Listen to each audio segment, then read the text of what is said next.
guess it's where my heart must belong. All the bullshit that you're spewing out your face. What's the point of joining my minute sunken place tonight? I get jealous, so that's why I'm on the case. I could kill that boy, damn, I'm in my sunken place tonight. Did you know that I'ma run away and get the fuck up out this town? Did you know that I'ma fly away, blow up and take my crown? Calculus in my mental room, it's miraculous or impending doom. I keep haunting you like the molecules or the blasphemous or the wine and books. Yeah, I don't know where I went wrong. Did you like him all along? And now I sing these songs. I guess it's where my heart must belong. All the bullshit that you're spewing out your face. What's the point of joining my minute sunken place tonight? I get jealous, so that's why I'm on the case. I could kill that boy, damn, I'm in my sunken place tonight. Did you know that I'ma run away, get the fuck up out this town? Did you know that I'ma fly away, blow up and take my crown? You love him all along. You know where I went wrong. You know where I went wrong.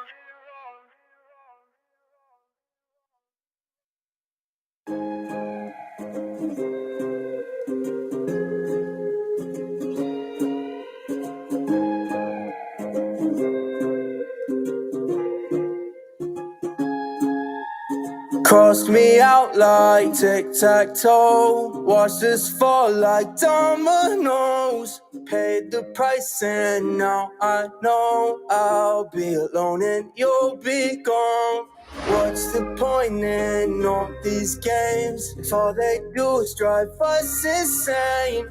Thought we'd always stay the same. Cross me out like tic-tac-toe today. Goodbyes, they hurt so bad when they happen so fast. Now finding my way back, I don't even know where to start. So I guess I'll turn into someone else. Spend my days in this cell, locked up in my own cell, feeling so damn broken apart. So I guess I'll hide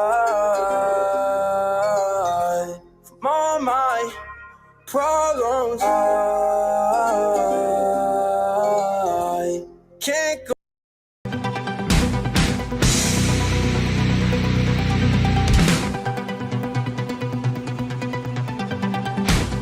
The Morning Fix live radio show will begin shortly. For your best news coverage and commentary, tune in daily at 10 a.m. Eastern Standard Time on The Morning Fix.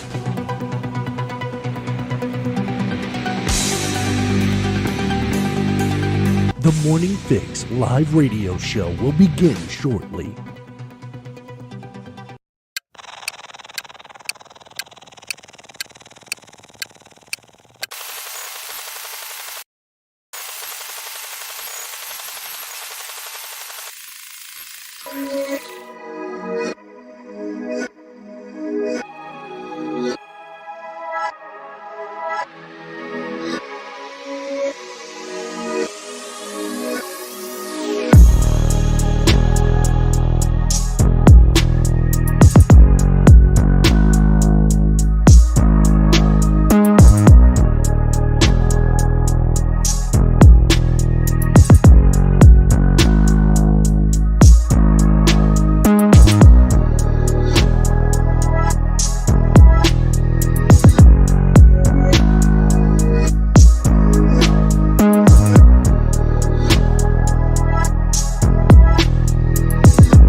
Hello and good morning. Happy Monday. Happy Halloween. Here on the Morning Fix Live Radio Show, I'm your host, Macho. It is 10:08 Eastern Standard Time, October 31st, 2022. It is a beautiful, cold, chilly fall, 56 degrees, sunny, clear sky here in the great city, not so great city of New York. We're back at it here on the Morning Fix Live Radio Show. And of course, we have the great Keisha. Good morning. How are you? Good morning. How are you? We're here.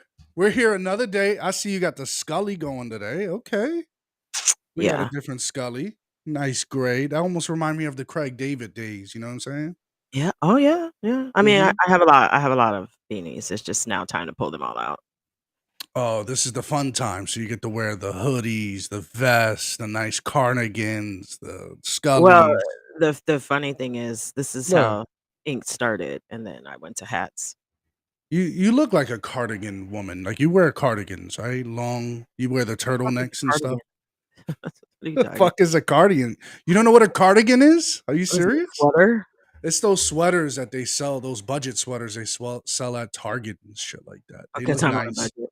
It's got a little plaid. Yeah, you're on a budget. Come on, we're all on a budget. It's inflation. Inflation. Come on now. Okay, if you say so. Mm. I got my nice little look at my cup. I got kitty, pumpkin. You know, it's nice. What do you think? You like my cup? My coffee Sure. cup? Sure. Cheers, everyone. Oh yeah, it is Halloween. Happy Halloween, everyone.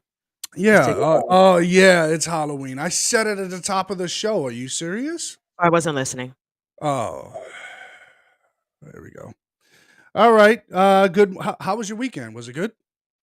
Yeah, I mean, it was all right. All right. Is what it is. Yeah. Okay. Don't get much out of this one over here today. Okay. Monday Yeah. morning blues. All right. Good morning, Brian. How are you? Oh, Brian looks like he's double dipping. We got two accounts on Brian here. Good morning, Kai. How we doing? Good morning, Katie.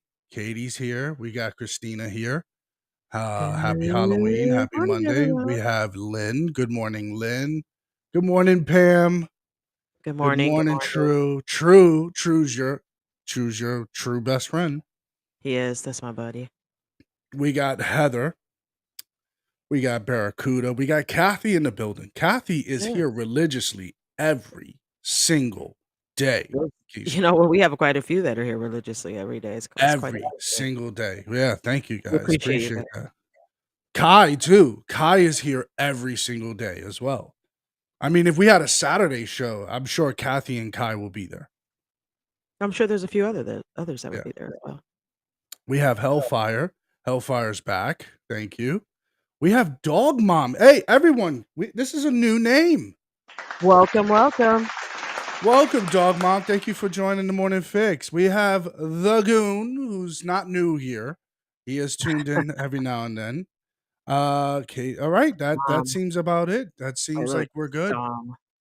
Who? Welcome. Nothing. Go ahead. He heard Wait, me. who? No one. Why do Uh, you gotta hear everything? oh, I'm sorry. I'm just saying. I hear you speaking in my ears. I wanted to know what's going on. Okay. That's all. By the way, I'm just checking Rumble to see if anyone sent any hellos or messages. Hello, Rumble. Say hello to Rumble. Hello, Rumble. Yeah, we're also streaming on Rumble, folks. By the way, Keisha, we have Yes. skyrocketed in our Rumble. So I have no idea what Rumbles are, right? Okay. I don't either. So I looked it up. It's like the equivalent to likes. Oh, okay. Like you would compare it to YouTube, whatever. Anyways, so I looked at it just the other day. We started off at like 5 Rumbles, right? Okay. I come back over the weekend and we're almost at 500 Rumbles. Nice. Very, very So nice. we're having some traction, folks. We're doing great. Rumble has given us a way to kind of get out there, and it's a way. It's a good way. You sure? Yeah, and Twitch is doing good for us. We're getting a lot of replays lately. We've been going way above 100. You guys could watch us on replay. Not only on this, you could also watch us on YouTube. We're available on YouTube, Rumble, now Twitch. Well, we've been on Twitch. It's Rumble that's new. Yeah. And we have a Twitter. Facebook page that we stream live on as well. Twitter. And we have Twitter, my Twitter account, Macho Fix. Yeah. So, yeah, we're on all major platforms here. And also, we have Simply Sundays with Mr. Full Service. Yes, Glenn. Instead of being 10 a.m., because Glenn is a God fearing man, he has to go to church. So he does the Yeah, show, folks. He does the show before church. Think about this. yeah. It's It's extra early at 8 a.m. So I'm sure he's up way before that.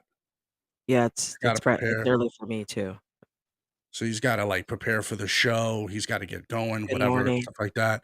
And so then he starts the show at 8. And mind you, I just found this out. Mandy sets up the show before she sets up at church. So she has to then go to church ahead of him. He does a 2-hour show, then he goes to church. So he has a full Wow, day, Keisha. He has a full day wow. on a Sunday. Yeah, my mornings start very early on Sundays, thanks to Glenn. Good morning to We our latecomers. Good I morning, good morning. don't know how to pronounce this. What is this? Ad I Fault can't. Nasty, I'm I think it I'm is. But this is a new name I haven't seen, so let's give a hello to that. Thank you for joining the morning fix. yes, good morning. Nanny Amber. Okay, we'll just call Got it. this Well, good person Amber. morning, Amber. We appreciate you. Everyone say hello to Amber. I look more. And Woo! we have The a newcomer 49ers there. won. We'll talk about that at Sports Hour, okay? I know, I just wanted to say it out. I just wanna throw it out there that 49ers won. We have Nanny Shanny here. Thank And you they for won well, joining. just so you know.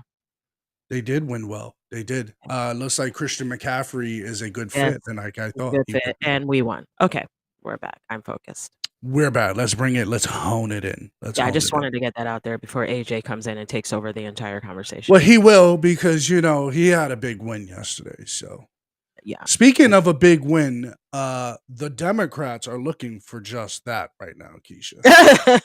I mean, oh God, I didn't expect that response, but okay.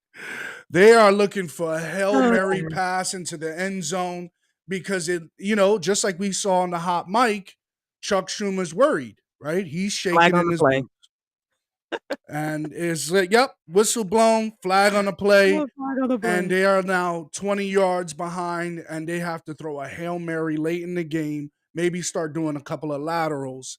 But if you're going to do it, you're going to do it with this guy and Barack Obama. Sure. Barack Hussein Obama was in Georgia, and he's in the last home stretch, 8 days to the midterms, folks. You already could start voting in most of these states. By the way, I Yes. just wanted to get your thoughts before we get into this video. Just one of your quick thoughts. Yes. Do you agree or disagree with early voting? No, I agree with that. I think it's fine. Okay, you're good with early voting. Yeah, it gives people time to actually vote, gives you I time to just vote. I just feel like it opens the door to a lot of like possibility to question, right? Like it's just you have 14 days prior to the general election to vote. Why can't it just be a day? It's an election day. Why do we have to have all these days? You'd have less people voting. It's hard enough to get people to vote now. If you really like cram them into like a little window like that, less people would vote. Got it. Got it. So you're saying this has increased the voting participation. Yes. Okay. Which is what they want ultimately. They want to be able to involve as many Americans as possible. Now they Yeah, just need to absolutely. tighten it up. They just need to tighten that shit up because it's looking Well, a yeah, little. they all need to be alive and living. Oh, I don't know if we're gonna get into this, but David Pacman, the guy I brought up before, you're Yeah. not really a fan of him, but No. he was talking to Mike Lindell, which I don't know why Mike Lindell does this himself, but again, he's a bit on almost on the wacky spectrum, but there's some Almost. validity. Yeah, he's Okay. just kind of like, you don't think so? Sure. Sometimes he sounds like he's a nut job. He sounds like he's All the lost. I time. don't disagree All the with time. all the time. You think there's some things Mm, he says that I'm like, I get to get behind that. okay. So you just think he's completely flew the coop? Yeah. They just every once in a while can formulate a decent sentence.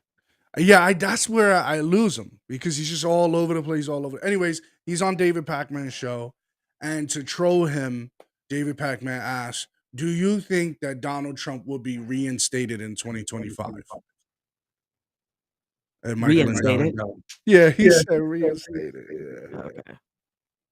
And he Okay. said yes. Mike Lindell said yes. All right. I'll leave it alone. It's just it's Okay. okay. That's a hanging curveball for me. I'm like, he's gonna get elected, not reinstated, dum. So Correct. anyways, let's get back to the Hail Mary that the Democrats are coming. They pulled out Barack Obama out of the bag. He's back with his rolled up sleeves like he's a regular guy like me and you.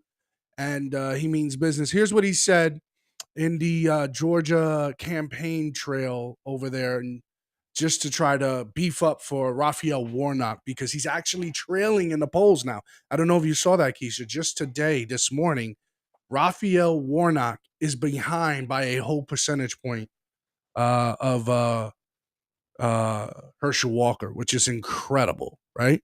Yeah. Yeah. So let's check this out. Okay. Yeah, go ahead. No, No, go ahead. go ahead. No, I'll save it. Go ahead. All right. Understand why it might be tempting sometimes just to tune out, to watch football or Dancing with the Stars. Mm-hmm. But I'm here to tell you that tuning out is not an option. Okay. Tell us. Despair is not an option. Okay. Despair is not. The only way to make this economy fair is if we, all of us, Okay. fight for it. Gotta fight. Gotta fight. The only way to save democracy is if we together. I want people to look at this. Like, I love how the Dems are so accommodating when it comes to like the person that's speaking sign language. Right. Nurture it and Look at 'em. fight for it. And that starts with electing people who know you and see you and care about you. People who will struggle alongside you. People who will fight for you. People who know you, people who will stand alongside you, people who will fight for you. A lot of emotional appeal, right? So Oh, that there's was already, emotional? yeah, just like, they're gonna stand with you, fight for you, and be there for you. And then he starts with the Republican talking points of, we want to make sure that you get the best jobs, the money in your pocket, and all that stuff. Well, Barack, I don't know if you've been reminded of the climate. He's going to speak into it, but let's let him get into it. Oh, okay. And that's what you did 2 years ago when you sent Joe Biden to the White House. Uh-oh. Joe is fighting you every day. He's got your back. Yes, He's doing everything he can to put more money in your pockets, Oh, to wow. make your streets safer, Okay. and bring more good-paying jobs here to Georgia. Who is he talking about? He's not talking about Joe Biden. Yes, he He is. said to bring jobs, safety on the streets. Yeah, that's Right? right. He's not talking about Joe He cares Biden. about us. He cares about us. He's talking about the Republicans. That's their talking points. He's talking about Joe. He cares about us. He knows us. Really? I don't know. I don't feel that way. Let's go. Let's see. Okay. It's not about your Bring feelings. more good-paying jobs here to Georgia. Okay. You did twice Okay. when you voted twice to send Reverend Warnock to the U.S. Senate. He's so clever, Keisha. Did it twice. It was a runoff, dum-dum. It's not twice. It was a runoff. He's Come on. not. He's okay. Along with John Ossoff. And so now you need to do it again. Okay. What do we got to do? Because there may be a lot of this election. Okay. But the basic question, What is it? the fundamental question that you Tell should us. be asking yourself right now What is it? is who will fight for you? Uh-huh. Oh. Who cares about you? Who sees You just said Joe Biden does. you? Mm-hmm. Who believes in you? Christina. That's the choice in this election. Who will fight? Who will fight for working people who are struggling to pay their bills? Okay. Okay. Listen. Inflation is a real problem right now. Okay. And by the way, it's not just here in America, it's worldwide. Okay. But we live here. Okay. You know what? But we Now live here. I get it. I get it now. Oh, you get it? I understand it now. See, Okay, it share just with takes us. Barack. It takes Barack for me to understand because he could communicate to us. Oh, okay. Okay. Okay. Sure. Don't worry about inflation because it's happening around the world. Oh, got it. That's it. Don't Got worry about it. You see, because the Republicans are worried about it and they're making you feel this pressure. But hey, what they're not telling you is that it's happening all over the world. The globe is suffering from inflation. Oh, okay. So what are you worried about? Everybody's. It's like Oh, you're in pain, I'm in pain, everyone's in pain. We're all in pain. oh, got it. Got it. Got it. Got it. Right? Okay. Sure. Are you get it now? Are you understanding it now? So that shouldn't be a talking point anymore. No, I Barack understand Obama that it's a solved bunch it. of bullshit. So He yes, I got solved it. it. He I got solved it. it. Okay. It doesn't matter what's going on anywhere other than here. This is where we are. Okay. I'm We're just not saying. voting for the people to change the world. We're voting for the people to change America. So can we just stay focused on the task at hand? All right. I'm just saying. I don't care. I don't care. Ooh, she's snappy with me today. I don't Ooh, care. okay. I don't need a further explanation of the nonsense. We heard it the first time. But you get it. No, though. I heard it the first time. Thank Okay. you. It's one of the legacies of the pandemic. The laws of supply and demand got messed up and wreaked havoc on supply chains. And then you have a war in Ukraine. Then the war in Ukraine. Okay. Is not only Come on. What? engaging in incredible cruelty towards the people of Ukraine. But Wait. Did Obama not prepare for this speech? I'm not listening. Did tuned it out. Obama have a moment where he? I'm not even listening. I don't care. I tuned it out. What happened to the smooth talker? Because he's looking to try to help this broken down, sad, pathetic, sorry excuse for an administration that we have. It's pretty sad. That's it's pretty what the sad problem is. that it's So, starting to when wear in. something's It's starting to pathetic, wear in on. yeah, when it's starting to something's wear in very on Obama. extremely pathetic, guess what you can't do? You can't explain it away. You just can't. When you know that the shit's out of pocket, like when I don't Right. even know why he brought Ukraine up because he already knows that it's like out of pocket. Guess what? You can't explain that bullshit away. Can't explain it away. So here's the thing that I have issues with it already. Okay, Oh, and okay. the ACLJ brought this up very well, right? The secular family, the lawyers. Right when Trump was leaving office, gas was like about $1.87 a gallon, Okay. or $1.82. I could be wrong. Someone can place it in the chat. I'm fine with that. So when he leaves to the time the war in Ukraine happens, the gas was up already almost $3 a gallon. Right. What happened? How do you explain that part? Now, okay, so it's not the war, right? So let's take it a step back. Now, before that, we had the supply chain issue, right? Mhm. When would the supply chain issue begin? Would it begin the year the pandemic hit, or the year that Trump is leaving office? When would the supply chain be The year an he's issue? leaving office. You're giving the obvious answer for the. What are you doing? What are you? You already know what I'm gonna do, so I don't know why. The supply chain issue was an issue when the height of the pandemic, when they stopped having import, right? When they had the trade embargo, when they said, "Hey, we're not dealing with this right now. Slow it down." The problem was exasperated when Biden took over because he left the ships off the coast for months. And then it became so expensive to start to ship these containers from around the world because they had to go through this long protocol, this long process. And guess what, Keisha? What? The people who were working those yards, Mr. Buttigieg, which is his responsibility of transportation, guess what? Those people weren't even there to work it. This is okay.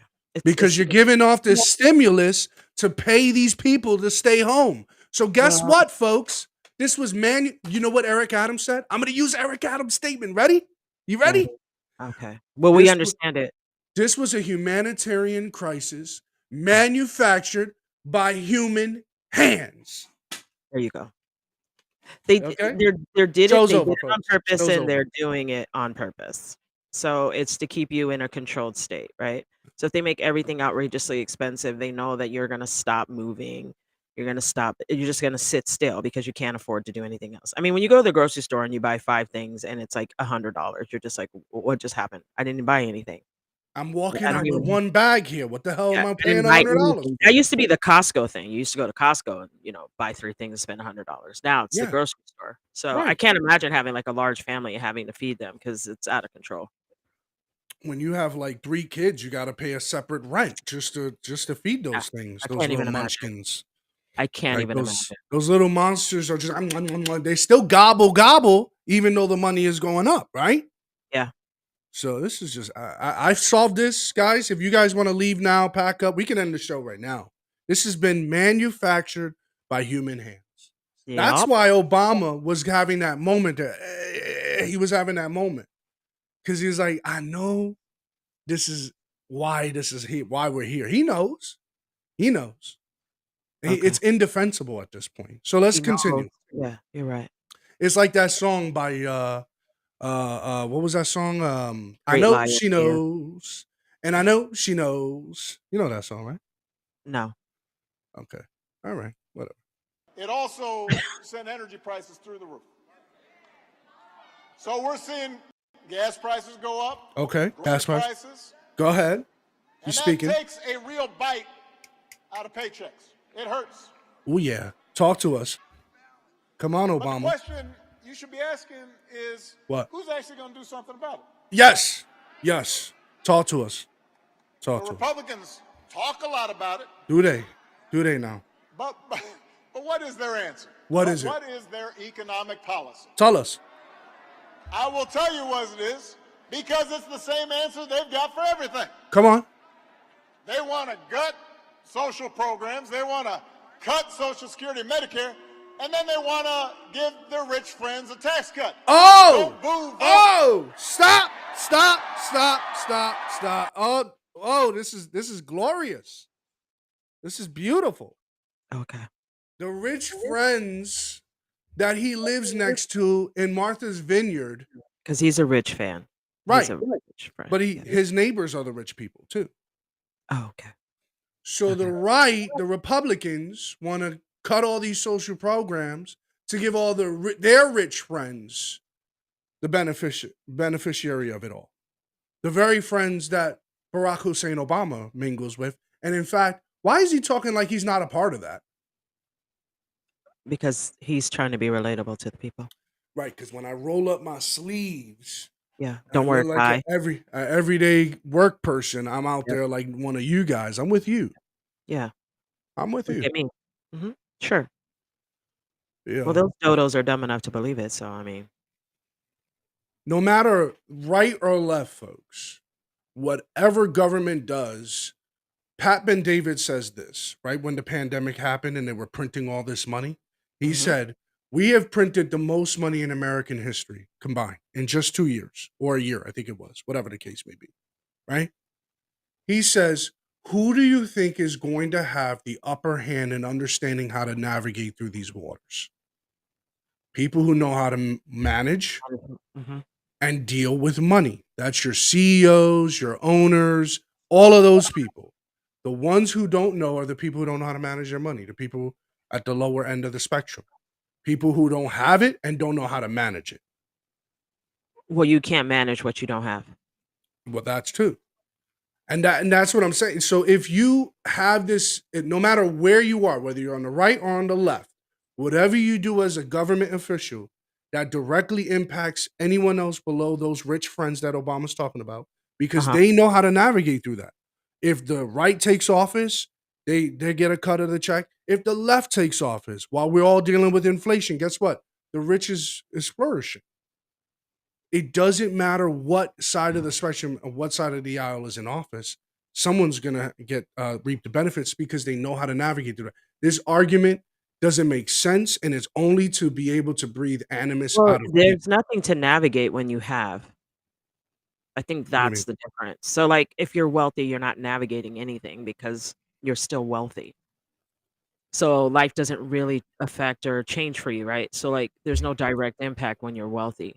It's when Mhm. you don't have that that you feel it, because it's not like you're if you're working, it's not like you're getting raises constantly to, you know, fix the, up and down of gas prices or food or anything like that. That's not happening. You're still making your same $10 an hour, and then at the end of the year they give you another dollar. Now you're making $11 an hour, but things have gone up $5. So you can't navigate what you don't have. You're just simply surviving. You're Yeah, not navigating. You're just really trying to hold on. I mean, there things have changed so much, and their jobs are starting to lay off again. Like it's just being impacted across the board. So and the answer is definitely not coming from the people in power, and the people in power are Democrats. They have the power of the Senate, power of the House, power of the Senate, power of the White House. well, They because are they in don't view power. it as a yeah, but they don't view it as a problem, right? It's just they're gonna explain it away because it's happening all over the world. Oh, see, you got him. You understand Barack. Yeah. I Yeah. understand that he's a lying fraud, but anyways, go But ahead. he said it. Don't worry about it. And the Republicans think they have an answer, but remember, they're doing this for their rich friends. They're not doing this for you. What we're doing is for How you you. know I'm not their rich friend? But the thing about it is for me is how are you doing for me when you just said we got inflation? If that's a problem for the entire world, what are we going to do about it? That's what I want to know. No matter if it's a problem, I don't care. There's a It's lot just of things that's a problem. What? yeah, but you can't say something without addressing inflation. Like they can't speak without actually addressing They it, but have they to have address it. no intention on doing anything. They have to address So it yeah, because they no have matter to what, bring it up as though they're aware that there's a problem. But you notice there's no resolve for that. They haven't spoken on how they're gonna resolve it. It's just, oh, Joe Biden, "Oh, the economy is doing good. I'm just duh, worried duh, duh, about duh, people duh. across the country." Yeah. It's just is what it is. Let me get some ice cream and go sniff somebody's head. Not hard. That's really what it is. At Yeah. the end of the day, they do not have an answer for inflation because all they're going to tell you is this is a problem globally. Yeah, but Listen, what is the there's a resolve? lot of things. There's a lot of things that's a problem globally. But Right. all I want to know is what are you going to do? Why should I cast my vote for you on this issue? Are we going to get ahead of this? Are we going to have the cutting edge and learning how to navigate through these waters? Because in order for me to live my life, I want to know who's going to work on my behalf to better my life so I can have better economic advantage and opportunity. Okay. That's that simple. So, All hey, right. I say, do you think that if the rich get paid, it trickles down or no? Do you don't believe in that? No. Or No. so then, They're gonna continue to pad their pockets, right, for the rainy, quote unquote rainy day. but The if fact that you have so many billionaires should tell you something. it's not even about the billionaires. A third of this country is millionaires. A third. Yeah. We have the There's like highest people amount who of can't feed their millionaires around children. than the world. Yeah, but there's people who can't feed their children. No, no, I understand that. That's not something. That's not something that you. Okay, what if I was to say to you that there are a lot more millionaires than there are hungry children? I would believe it. Right. So that's what I I'm would saying. believe it. I would believe it. But the But fact that the even fact is that there easy to is, yeah. ascertain and that it can happen, and there's, like, not a food program that keeps children from like, right now, it's the Uh-huh. recession. You wanna resolve the problem? Make a grocery store that the prices just don't change, right? Like, you go Mhm. into it and you say even if it's, like, I don't care what day-old bread, whatever, right? But you make it so it's affordable for single moms with large families, right? But what do? Right. They spend a lot of time throwing stuff in the trash, you know what I mean? Why is bread $6? Stop it. When you could make it for like 3, you can make it Like, yourself. stop it. Well, you can't Probably like anymore $4. because, like, flour is $57 because they No, you recognize didn't. No, you didn't. yeah, because they recognize that people are now doing it on their own, okay? So the cheapest thing you could do at this point is go buy a damn chicken and make it and get your own eggs. Get a whole chicken and just put it in the oven and set it and forget it, like the commercial, right? Whatever. Ever see No, how it is? whatever. Wait, You what know, is that? What is that? What the whatever, dude. set it and What are you doing forget that it. to me? What are you doing? You remember that, right? Set it and forget it, the little oven, the little. You put No. it in this, and then you set it on the rack, and then Okay, you focus, season it, bring it and back. then you put it in there, and then you press the button, and you set it, and the crowd goes, and you forget it. You remember that or no? Okay, Okay, no. all right. Anyways, back to Pivot and Shiva. We're We're gonna go back to Obama. He was in Michigan. I'm telling you guys, this is a Hail still Mary. going with him? This is a Hail Mary. He was in Georgia. Now he's in Michigan. He went to Milwaukee. They're throwing the Hail Mary pass. The Democrats are like, we're going deep, boys. And they have a a thought process. Anyways, Okay. here's a hack. He's addressing a hackler in Michigan, and here's how he responded to that. Turn, and that's us. That's us with politics.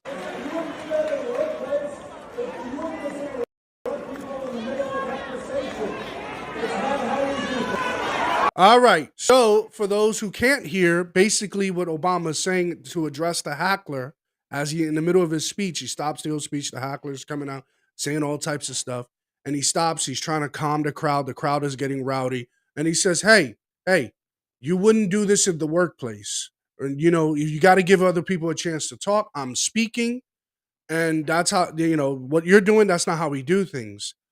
This is the problem I have, Keisha. Okay. How do we do things in America? I vote you in because you work for me, Right. not the other way around. When we're at the workplace, I get paid to be there. Correct. The exchange is I pay you for a service, you do that service, and I'll continue to pay you for that service that you render. Correct. In this circumstance, I pay you by my vote. You go to the office by my vote, and our taxes pay your salary. So, welcome to the workplace of the election campaign, Mr. Obama. This is how we do things. I don't like what you're selling, so I'm going to tell you and I'm going to give you an earful of it. That's what I'm going to do. Okay. So, this is the way in his posture, and most of the Democrats, this is how they conduct themselves. They have, like you said, all they want is the power. You guys can check on YouTube. Keisha had a very good hot segment on that where she says, all Democrats want is the power. They look down to you. They tell you what your interest should be, not addressing the issues that are currently being faced, right? For example, Lee Zeldin is saying, I want to address crime in New York City. Correct. I want to address crime. And Kathy Hochul says, well, I don't know why you're worried about that. What do you mean why you don't know why I'm worried about that? But Yeah. and I'll say it again. They want to tell you what you should be worried about. That's Right. just really what it boils down to. That's why when they talk about inflation, oh, it's not a big deal. Don't worry about it because it's happening all over the world. They want to tell you what to do. They want to tell you what to worry about. He's doing it right now. And the reason why he said what he said to that gentleman is he's forgotten who's in power. We are. Yeah, he's forgotten. And sometimes we need a We're here to stern remind you. reminder. We need Yeah, a we're here stern to remind reminder. you. Yeah. They only want to address what they want to address, right? You speak up, that they don't want to talk about that. And and then that derelict sitting behind him, the fucking governor of Michigan, who should be slapped off the Gretchen. stage. Her name is Gretchen, I know not what her name derelict. is. No, derelict sitting behind him. I know what her name is. She should be Gretchen. slapped off the stage. Yeah, derelict. She I held said the that. I hand. keep saying her name. I said her name. Derelict. Say her name. You should Derelict. say her name. Derelict. She was holding the hand of the president. Derelict. I don't think I've ever seen that in my Dementia-ridden entire idiot. 35 years of existence where I've seen Yeah, a president hold hands with somebody the that's not his wife. dementia-ridden idiot was holding the derelict's hand. Sounds perfect. Derelict. Her name is Gretchen Whitmer. Derelict moron. Got it. Yeah. Yeah. So, anyways. I bet you her water's good. Oh, her water is clean, filtered, probably comes from the Appalachians. Yeah, I bet you her water's good. Funky. But in areas of Let me Detroit, stop. that stuff Let is me still stop. coming out like sludge. It's probably Let me darker just than stop. this black coffee I have in my cup. You know Yeah, what I mean? I'm just tired of people who don't have to deal with the real consequences of their state and city speaking as though they understand. I'm really burnt out because I promise you, if that bitch didn't have fresh running water, that water would be corrected in a heartbeat.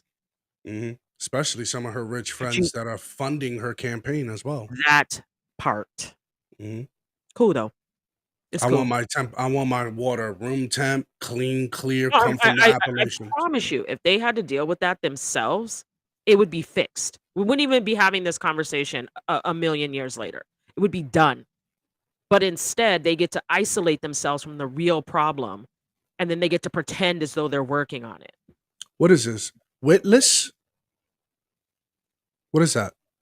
I I, live in Michigan. I'm a Michigan. It's witless.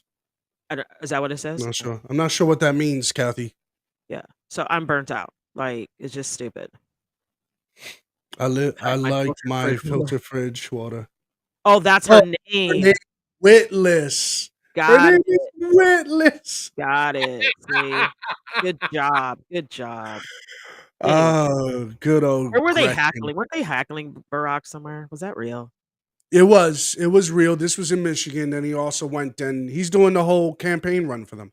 The last final 8 days, like Mandy said, they're bringing out the big dogs. They're I think bringing it's interesting that they think that he still has power within the Democratic Party. I think that's cute. That You don't think he has power? he can still speak and people are still listening. None of them have power at this point.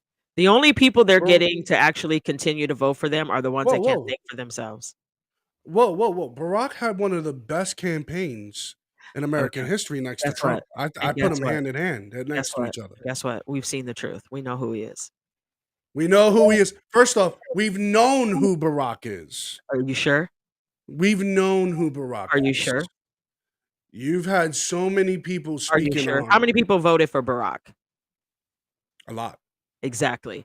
Yeah. We have some people that walk amongst us today that call themselves conservatives that voted for Barack Obama. Yeah, they're like, yeah, I wanted to vote for him because he was the first black president. Yeah. And Well, this you black know, bitch didn't vote for him. but So what about I've always known who he was. Keisha? What? What about What? why you gotta be so rough about it? 'Cause this It's shit's early in the annoying. morning. I'm trying to wake up here. Like, oh my God. No, it's annoying. No. What about Russ Limbaugh? He didn't vote for Barack Obama. Sean Hannity, Dennis Prager, these guys. Even I Larry didn't Elder didn't vote for Barack I Hussein didn't Obama. either. I didn't either. So these are the prominent people in society that were speaking up against this person. Even Ben Carson was speaking up against Barack Obama. Yeah. We've always known who he was, so it was no secret. No, I wouldn't say we've always known because he was a quiet guy. But we didn't know him. No. Did you know him as a senator? Yes, know he him as a spoke sen- really well. That's what people liked about Barack He had to Obama. give the gab. He had to Yeah, give the he gab. can speak. He can present himself well. You But the know, thing about it is, according to Cheryl Atkinson, she wrote the book Stonewall. She also wrote the book Smear, whatever. I got a couple of her books, right? hmm She says that there was a turning point in his administration because it looks like the gift of gab wasn't working anymore, right? So he had to figure out a way to turn the press in a certain way, like kind of silence them. So there would be a lot of people out of the press corps. They would have to have certain headlines because this is the way he wanted to be perceived. He had a strong hand on how the press perceived him, period. That and then it continued because clearly when he left office, one of the things that people don't realize is that Trump, forget about going after the Democrats. He went after Hillary and Barack Obama. Once he started really coming at them, that's when the media turned against Trump. Because Okay. Chris Cuomo, for example, sat down with him, had conversations with him, did interviews with him. CNN did interviews with Trump. No, they came after Trump when they recognized that he was not bluffing and he knew what he was talking about and he said what he meant and he meant what he said. That's when they came for Trump. Yeah. When I he would say. really got honest, when he Where? really got real, Where? they came for him. When would you say? When would you say that decisive moment came, and that the media really just freaking turned on him? I don't really know per se. I mean, it's been a long time. I'd have to go back and really pay attention, but That's that's when something they that we could probably find for tomorrow. And definitely, yeah, but look at. that's like when they really started to come for him. Like when he really started to when he started to speak and they were like, "Wait a minute. Wait a minute. Wait a minute. What did he just say?" Then they started coming for his head. Then he became a liar. Then he became a pussy grabber. Yeah. Then he became a Oh, racist. during the campaign, during the run. Yeah, Yeah. yeah. Yeah, he started becoming all these things when they realized that he had an opportunity to win, and Miss Hillary wasn't everything they thought they were going to be, and the people weren't getting behind her. That's when they came for his head. Oh, Hillary. And the gift that keeps on coming with Hillary. By the way, we have a new person in the chat. Oh, Shannon, everyone give a warm welcome to Shannon Buckley. Thank you for hello, joining the Morning Fix. Shannon. Appreciate you. We always give recognition to new people in the chat, so thank you for tuning in to the Morning And Fix. thank you for chatting. Yes, also that's a great. She's tuning in from Facebook, by the way. I know. So is Mandy, I think. Yeah, we have Facebook, we have YouTube, we also have Twitch, and now we're streaming on Rumble. And I check there from time to time throughout the show to see if anyone left any comments on Rumble. So I peer in, peek in, to see if there's any questions for us, and so on and so. Especially for Keisha, Everyone should question you, but that's neither here nor there. Why they should question me? I'm not the one running for office. You wouldn't know. I mean, you be breaking down everybody, analyzing everything that comes out of I people. have to. You got to kind of look at it like a Rubik's cube and Is that all right, right? what's going on? Is that right? Mm-hmm. Sometimes your brain is the only one that thinks that way, right? That's fine. I'm I know, okay in of course myself. it is. I'm okay in my Of course. corner. Okay. Okay. The Sure. small, short corner that I have in the world, I'm fine with it. It's tiny, just so you're aware. It's tiny. That's fine. The It's walls, very, the walls, very, very Keisha, the small. walls could cave in on me, and Okay. I'll be fine. I'll be Okay. fine. Making sure that you recognize where you are. I've been here before. All right. All right. So, 2 weeks in a row. 2 weeks in a row, Keisha. 60 Minutes is talking about the election. Oh. Not just the midterm elections, but the elections of 2020. 2 weeks in a row. Last Sunday, they sat down with the CEO of Dominion Software, the software machines that calculate and tabulate our voting. That obviously was a big topic of conversation after the 2020 elections that started suing everybody. That Dominion and Smartmatic sat down with the CEO. This time, 60 Minutes is saying, not only questioning the validity of that, but saying those same people now are running for election. 2 weeks in a row. What does this smell like? This smells like another ad campaign in the mainstream media, and this is just what we're talking about. The implicit bias, and I get it. You have your you can be left leaning. That's cool, but can you give an opportunity for the other side to communicate their talking points? Okay. They're not going to do that. So here, let's check out this clip here in 60 Minutes. How they decided to open up this segment of the election deniers running for office. It's the vote that holds America together. Belief that with a ballot, voices are heard, disputes are addressed, and there's always another chance. Countries without this belief tend to be in bondage or at war. Election day is coming, but across America, belief is under attack.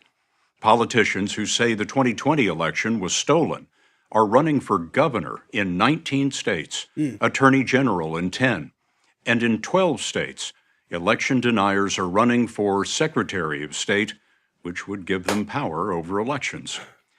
After 2 years of investigations and audits, no fraud or error has been found in. Here we go. The court of public opinion once again. These people rather do this on this stage, but don't want to do it in the proper settings. This is where they want to be able to get you to believe that, hey, you know what, Keisha? I'm not actually sitting here and saying whether he's right or wrong. I'm just saying it's convenient to do it here. Right? What's convenient is that we're still calling them election deniers. Why? Why is because that? we have the right to question it. And That you is would think, our job is to question it, right? Like when someone gives you some crazy number, like, I'm sorry, 81 what? One more time. the most votes for any president. Where, when, how? I mean, who wouldn't question that when you have this babbling buffoon? Blah, blah, blah, blah, blah, blah, blah, blah. Like, who wouldn't question it? And we have the right to question it. So what I have a problem with is putting this stigma of election denier. No, no, no, no, no, no, no, no. We, the people, have the right to question it to make sure that it is legit. Just prove up. If you prove it up and it's like, say, look, it's legit. Like, look, these are the real numbers. Cool, no problem. But you know what? You have fought and fought and fought and fought to keep us from knowing the truth. Why? Why are you trying to hide the truth from the people? It's all right to know.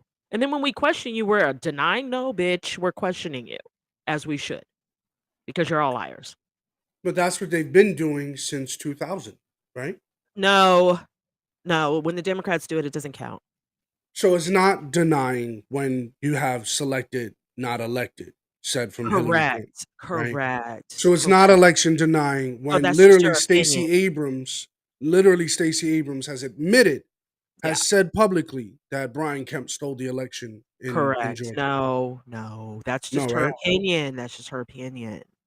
Mm. Get it together. Duh.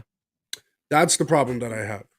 Yeah. And it's like, look, if you want to come at the as this unfolds, you would think they're generalizing the topic, right?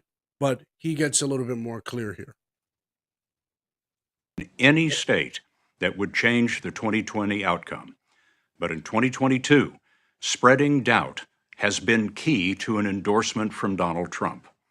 No state has been more deeply riven by this than Arizona, where a split in the GOP has Republicans on opposite sides of a Grand Canyon. So now they then have this. You know what? I'll start with the election stuff first. Then I I'll want to get to be the Donald split. Trump. Why? That man has more power than anybody I know. Yeah, they can't get his name out their mouth. That's for sure. They live rent free in his. He got condos in their fucking head. You know that song, right? With Cardi B, got condos in the bitch head. You know what I mean? You heard that song, right? Man. Okay, go ahead. Anyways, I just my thing is, for me, is I thought this was going to be a generally broad topic, election deniers, right? Both sides have denied elections, and then I can have questions as to why are you using denier, and then we can go into it's okay, it's all right as Americans, it's a question, whatever. But no, like we just said, the deniers do not exist on the left. Clearly, when he said Donald Trump, he's talking about the Republicans. Clearly, when he mentioned Arizona and the GOP, he's talking about Republicans, right? Mhm. So this is about, oh, they're the deniers. We are the ones that are on the right side. We get to question. We're the accountable side. They're the denying side. They're the nefarious. This all plays into the 20-year history of making the Republicans not only the racist, the rich, the party of the rich, and the party that does not care for the social injustices, medical care, health care, jobs, and all that stuff. They're just a party of exploitation and so on and so forth. They continue that narrative. Now add election denier to that. Okay. Right? Now, let's get to the split in the GOP part. A lot of people on the left are going to tell you that the GOP is split. They're going to tell you, oh, they're fighting back and forth tooth and nail. Oh, they're all over the place. And that may be true. That may be true. But you're making it sound like, oh, they're not on the right. They're all dysfunctional. If you took a snapshot right now, Keisha, and answered honestly, without any political bias, what would, if you were on the outside looking in, what party looks more dysfunctional? The Democratic Party. Democrat Party. Let's ask the chat. If you were outside looking in, let's But take a they've vote. always been dysfunctional. You know what? You know, Always? Always? mhm. It's just, you know why it's more apparent? Why? Donald Trump. Donald, the great Donald causing No, a what he mess. did was he pushed and ruffled and expose things that they never had anyone expose before because everyone always fell in Of line. course. Of Yeah, course, of AJ. course, yeah. Because everyone always fell in line.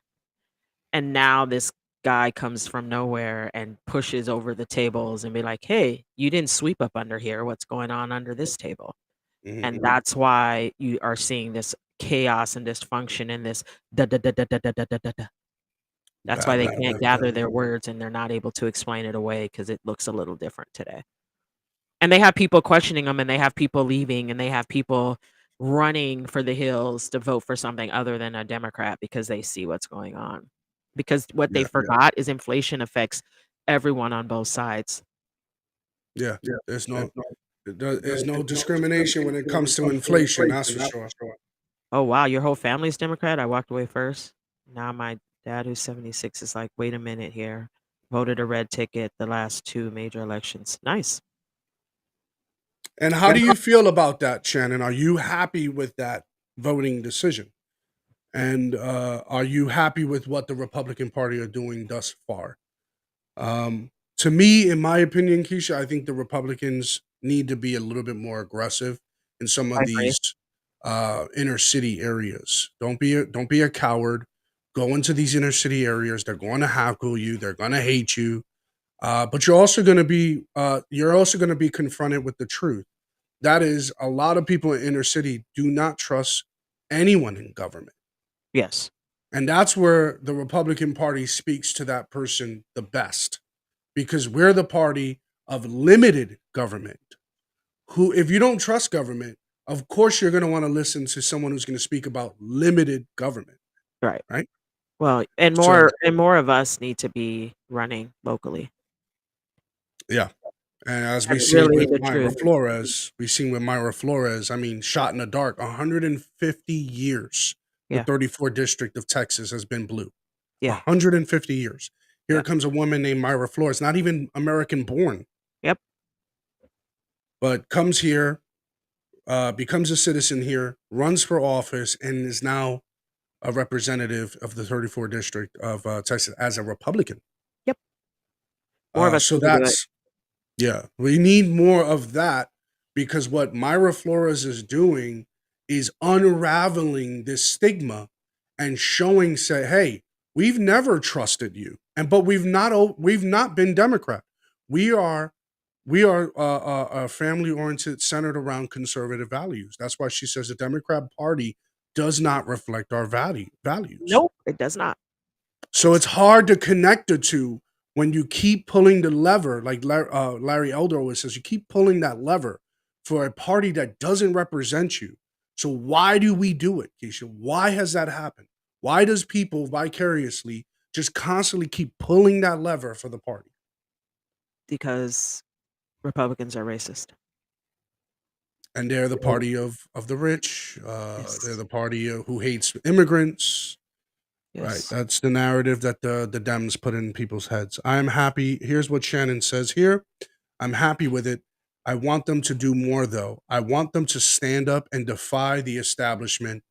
I like more grassroots. And that's exactly what we're talking about here. We're talking about not being a coward, going to the inner city areas. And I think, again, Donald Trump defied that and went into, I wish there's certain areas you just couldn't go in at that time when you're Yeah. trailblazing. But I want to see more of it because it's invoking a lot of people to stand up and rise up. And that's why you had the whole walkaway movement because people are like, yeah, we can go in a different direction. As Eric Adams, the mayor of New York City, would say, pivot and shift. Right? Yeah. We're going to pivot and shift because a guy named Donald Trump says, what do you have to lose? Where do you think he said that, folks? He didn't say that in rural area of Michigan. He went to the inner city, knew I got to take a shot in the dark here, guys. Christina has a good point, and I think the reason why you see that, Christina, is because everyone is like career, right? Everyone is coached to speak and sound and say certain things. That's the problem. Very few of the people are just raw with it, right? They can't really relate to the people because they're trying to stay like polished. They don't want to get dirty. So you get that. Well, the problem is That tit for the tat thing. parties. The other thing that Christina's echoing to Keisha is the politicians are leaving out a lot of details, and Yes. they don't share those details until they're in office, and then they tell you, hey, do you know what goes into getting this done? Do you know Right. who I have to go through to get this done? Who I have to work with? This is why I don't mind hearing a candidate saying, hey, I'm going to challenge the opposing party, or I'm going to challenge the party I'm in, so that we can finally get whatever we want to vote for on the table and have that discussion. Right. The problem is that if you get into those details publicly, you might get hung up. Do you think that if you were running for office, another position, Keisha, right? Yes. And you started talking about, I got to figure out how to work with the Democrats to get this done, would that be something that would get you into office, or that's something that people would be like, I don't want to hear this? No, I think it would be something that would get you in. The idea is understanding, right? So nothing's going to get done if we can't have a meeting of the minds and have an understanding. Nothing. We'll all be in the same position we're in today. Nothing will change. And Right. that's real talk. I mean, I see it now just sitting at the table amongst the people of my own, Mhm. in the GOP party. I see it now. So the problem is most people are old and set in their ways, and they really don't want change. They're very comfortable where they're at. And this is why people like Lee Zeldin is probably going to win the governor seat in New York, because he's worked with Democrats, and Democrats support him. There has Right. been two major subsections of the Democrat Party in New York that has endorsed Lee Zeldin. So he's obviously proven to be the candidate that could reach over the aisle and say, hey, we need to find a way to come to a compromise on these said topics, like bail reform, like policing, police training, police tactics. Yeah, but How about you have to think about it too. Like, what's the hardest part about change, right? Is trying to appease everyone. And you have to recognize that you're going to ruffle feathers and piss people off. So as long as you're comfortable in that space, it works. You're never going to appease everyone. You do you commit a think Donald crime, Trump did too much of it, though? Do you think Donald Trump did too much of it? too much of what? Pissing people off. Absolutely not. He only pissed off the sensitive. He only pissed off the people who didn't know who they were. He only pissed off the people who were insecure in who they are. Mm. Trust me. When you know who you are, you know what you stand for. Donald Trump didn't do nothing but echo what you were saying. Like, yeah, that part. Try again, Yeah. bitch. Yeah, I almost feel like he has that brilliance in him, and I think that's from his Twitter days of just knowing what the temperature is, reading the room, and Yeah. saying exactly what everyone else is thinking. Yes. Because Yes. that's just how he's wired. He's wired at, oh wait, We what's the pulse? Why What's didn't we going have on a here? problem with it? I mean, he could say, I mean, sometimes I was like, okay, listen here, Trump, like we're not gonna like do this on Twitter. Like, chill out. Like this not where this doesn't belong on Twitter. Like, not Why everything not? not everything needed to be said. Well, not as a president. Like, I just felt like some of the things didn't need to be discussed on Twitter. You're like the president of the Everybody's United there. States. That's just Ev- it's just my No, personal opinion. I want to push. I want to push on it. If everyone, Of course you you want to have push on it 80 because that's what plus, you do. Annoy me. I'm speaking and then you're or interrupting me and then you want to push the idea. Be quiet. I'm gonna do what you do. Shh, shh, shh. Hold on. Shh. Okay. Shh. If 150 million people in America are on Twitter on a daily basis, why can't he speak his shit on there? He can speak his shit. Not everything I felt should be on Twitter. Like what? I can't think of it off the top of my head. I'm sorry. Hey, There's I just think it's certain no things holds that barred. he I said agree. that I didn't agree should be on Twitter. Not I could care less about 99% of the things that he said on Twitter. There was just a few things that I was like, listen here, Mr. Trump, President Calm, Trump, calm it down. can you not put this on Twitter, please? Let's not I'm do just this here. for me, if everyone's on there and you want to have that discourse, put it out there. Just have it Okay. out. Hey, Okay, we're of course. transparent. Because I of thought the course, Biden administration was transparent. They were going to be of course, because transparent. this is the macho hour, and you want it all. This is me and you hour. We're having this discussion. Me It's and you. actually the sports hour. Well, before we get to sports hour, I want to get to a quick reaction, and that is Lee Zeldin introduced a special guest in New York, and here how's that reception? He is our very special guest. Let's give him a big Long Island welcome. to the governor of Florida, Ron Desantis.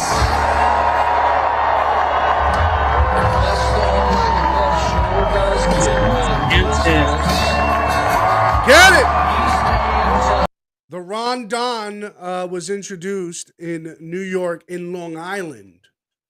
And did you hear that reception? Yes. Did you hear that? They were like, yeah, they were like going crazy. Long Island, and so there's Brooklyn, Queens. If you take Queens, you'll be in Long Island in about like maybe like 25 minutes. Okay. So Long Island is red, completely red. It's more red than blue, I would say that, right? So to hear that reception, I'm not surprised, but I wonder if it surprised you who's watching out there. The fact that Ron DeSantis is greeted with such a high regard, despite the fact that Mayor Eric Adams had a very large smear campaign, even in not only here in New York City, but even in his own state, that clearly didn't work with the whole what is it? The Don't Say Gay bill. Yeah. Guess what? Ron DeSantis is doing exactly what President Trump has continued to do. What is He's that? cam- Piss people off? he's campaigning for his presidency. I'll That's tell you what one Ron thing. DeSantis is doing. DeSantis got enough balls to do it, so I'm here for it. I would be like casting my Ron DeSantis vote very proudly. yeah. All right, folks, let's get into Sports Hour. We'll be right back. Oh. And don't forget, right after Sports Hour, keep it locked. We still got another hour of news coverage. Probably by myself, but we'll have By another hour of yourself. news coverage. Oh, by your So lone keep it self. locked. We're about to have Sports Hour with the great AJ.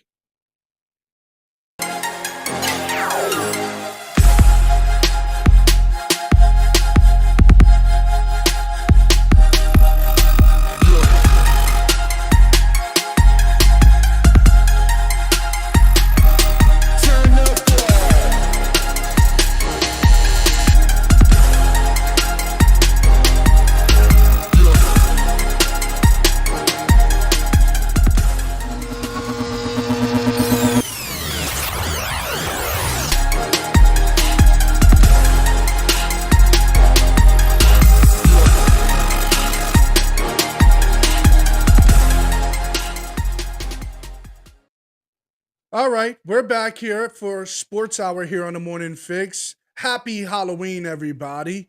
Let's get AJ in here. Look at him. He's out there.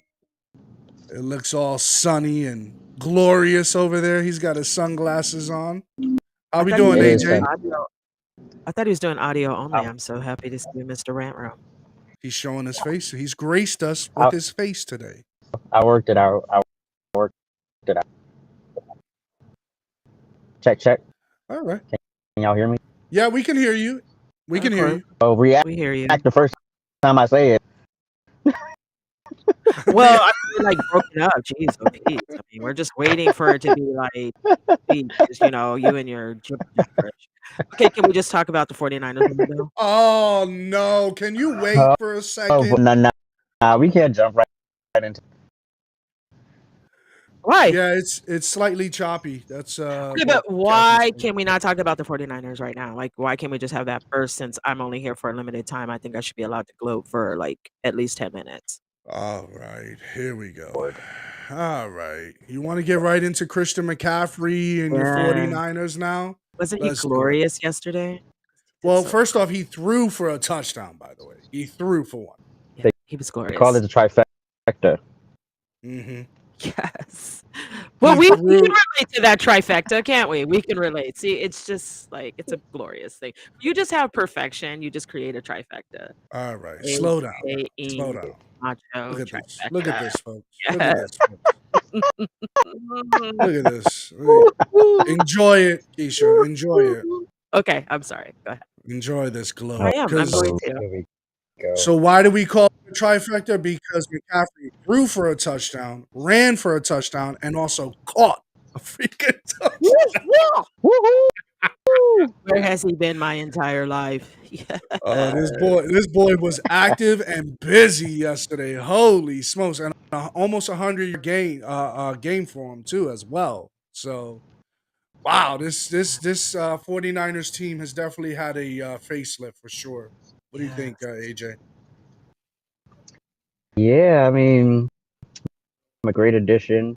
I mean, to learn 2 weeks and to be about like that, yeah, that leads to the person I. So, but yeah. So, a great game, too bad either. So give him some time. He threw several. Jimmy G was actually good. He's definitely a great addition. To go from one coach to learn a totally different offense, totally new coach. I'm sure you knew something. Learn that, the amount of preparation that went into it. I really applaud him on. Is he coming in choppy for you, Keisha, or is it just me? No, he's choppy. Okay. I don't know what it is about this streaming that creates that, because if we were just live On TikTok, he would be it fine. wouldn't be like that. Yeah, I don't know what it is about the streaming that does that. Yeah, it's weird. strange. It's weird because it does it on my phone too. Remember you said that. It's something about the phone connection. Yeah, it has nothing to do with with you, AJ. It's something about the stream software that needs to Yeah, be. that just does that. It's weird. Yeah. But anyways, okay, so I don't really care what AJ has to say anyways about Oh the my 49ers. God! I What? don't. I don't That's not care. Like, no I don't way to even talk care. to my brother I like don't even that. What's want his wrong with you? I don't even want, like, his, like, 2 cents, because at the end of the day, I'm gonna live in this glorious moment, okay? It should only be my moment, okay? Because you guys have been talking shit to me, like, the past couple weeks. So, with that being said, I don't care about Because you the guys. Niners were bad. Stop. They were bad. Stop. I don't care Yeah. about you guys' 2 cents. I don't care what you guys have to say. I don't care what you guys thought. The fact of the matter is, we looked like perfection on Sunday. It brought a tear to my eye. So And we if we can can see keep this each up, other. yeah, shush. If we could keep this up, I may not have to cheer for the Cleveland Browns. There may be hope still for me. Oh, I told you there's gonna be hope. You got It Christian doesn't matter. McCaffrey. I will be there Yeah. December, the game in December, and I will do some video commentary while I'm there. So It's the one thing I West, wanted to but say about this it's game, cool. yeah, sorry, AJ. Why are you guys talking? Why do you guys even get to say anything? Well, what I wanted to say is that the LA Rams, should they be worried right now? Because they're just not looking like their selves from last year. Who They cares? were really tough last year. Who cares? Yeah, they should be worried. They suck. They're falling Mhm. apart at the seams, and they're not playing like a team. And it showed even yesterday, because they're better than how they played. And I don't know what's going on there. And I don't care because we won. So good. I'm glad they were playing crappy. So there's that. AJ, what do you think? No, it doesn't matter. Next game. No. AJ, what do you think? Lord. Oh God. I think they're better with the Packers. It's going to be between them and the Packers who the playoffs, and then is not as good. I mean, you got Cooper Cup, him, but clicking like it was last year. You don't have Von Miller this year. OBJ and OBJ. I think OBJ wants to go to Buffalo. He wants the best odds for a second. He wants. Yeah. I would have to agree that between them and the Pack. Okay. All right. Cool. And I think just ultimately, I think LA will have the edge and get in the playoffs, but I don't see that dominance. And I think it also starts and stems from Aaron Darnold saying what he said during the offseason. And I think just prior to OTAs, just prior to training camp, Aaron Darnold was on a podcast talking about possibly retiring. And that gotta speak to volumes to this team. You have Matthew Stafford, who's at the tail end of his career. Aaron Darnold, I don't know why he would be at the tail end of his career, but I get it. I understand it. It's tough for a DT in this league. So maybe he might be, there. And could that be a sign that some players have checked out? That's the question that I would ask. Well, of course. Okay. I mean, that goes into get, and you got to that could be a little different. To have to burn on all cylinders season, and then do and get to the big game, and then win it. I mean, artist. Yeah. You know, like an artist trying to win a grand time they drop a single. Wow. Wow. They drop a single. Okay. In an ideal world, you would. It's not realistic. Yeah. So I want to get into the Chicago game versus the Cowgirls. There's a few notes that I have after watching the highlights of that game. And first and foremost, I see glimpses in this Chicago team that if they had a better coach, they would have a better season. Dude. They would. 49-29. They would have a better season because no. Okay, No. go ahead. No. The Cowgirls are not even that good. They are 6-2. They are good. They're good. I'll say that. What'd you say, AJ? They're what? Is that good? Their defense? Oh. Whatever. They definitely are good. Okay, they're 6-2. My question is okay. That 6-2 doesn't listen. They're 6-2 because they just played Chicago. That doesn't even count. Like don't do that. What do you mean? Don't equate the record. They were winning with their backup quarterback. Think about that. They are good. Okay. If you're not good, you're not winning with your backup quarterback. That's what I'm saying. When you play the Chicago Bears, you are. Yeah, but that's what I'm going to get at here with. I see glimpses of Justin Fields that I didn't see before. The kid could throw. He just has to make those throws, and he has to finish it. And he needs to be in a better position. Sure. They need better coaching, period. Right. This coach is not it for this team. I see exactly what they're trying to do. With Justin Fields, he's so good at extending the play. He's so good at running. They have a great run option. I also like his arm. He's better than Zach Wilson, better than Trey Lance. I don't know what San Francisco was thinking. This was the game that I really saw who Justin Fields was, and it's not what the score is. It's not. It's not the outcome. The outcome of the game is not what this Chicago Bears team is. Trust me. They're better than what their record is. I believe that. First of all, sometimes as a player, you need to rise above your shitty coaching. Here we go. Sometimes you can only go as far as your coach can. Okay. All right, that's sure. what I'm trying to say. You're right. I know what you're trying to say. Sure. Okay. So one of the player, AJ, like I asked, player of the week, one of the candidates that I have in mind is this running back, Mr. Pollard. What an amazing game. And he's been showing glimpses even last week that he is a good running back. So I would say, Zeke, you got some competition, bro. If you don't step your damn game up, you out of here. Yo, we said, I'll take it. Dude, he's like, tired of, let me show you what I can do. He's dynamic than Zeke. Yeah. He's younger, and and he's still, playing more money.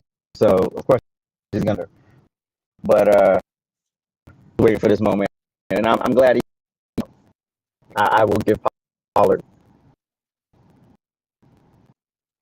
Whatever, Christina. I see all your That's the Bears won the 49ers at the beginning of the season. Damn right.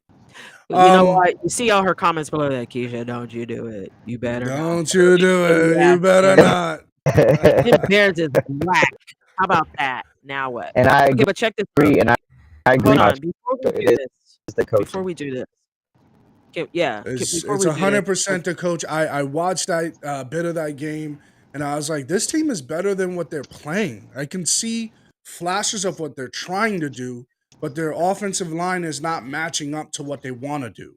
Whatever. Right? So that's positioning. That's all about positioning. Anyways, No.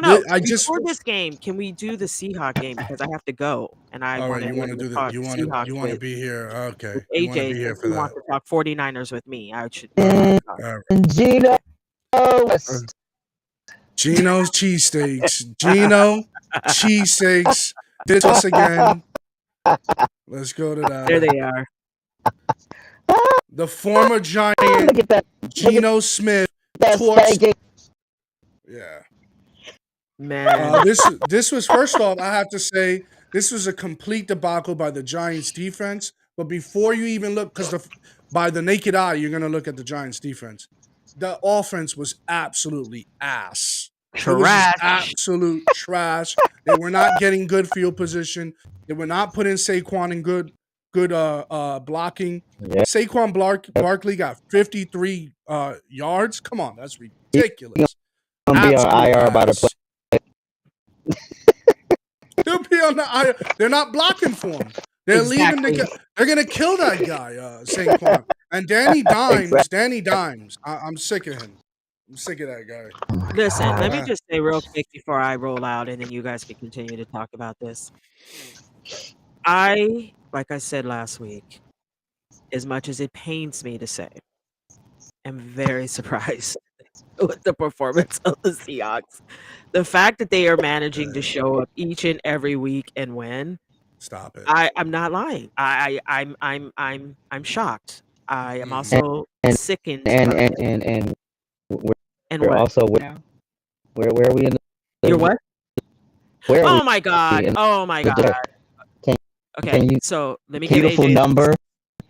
one. What number are we? know AJ. Oh, okay. Carry on. We know. Okay. Number one in They're the number division. one. Yep, number one in the division. Whatever. And one of the prominent things that we have to give credit to Cheesesteaks is he didn't turn over the ball. No Not interception. one time. One turn Yeah. over. Yep. But anyways, the Seahawks continue to play well each and every week.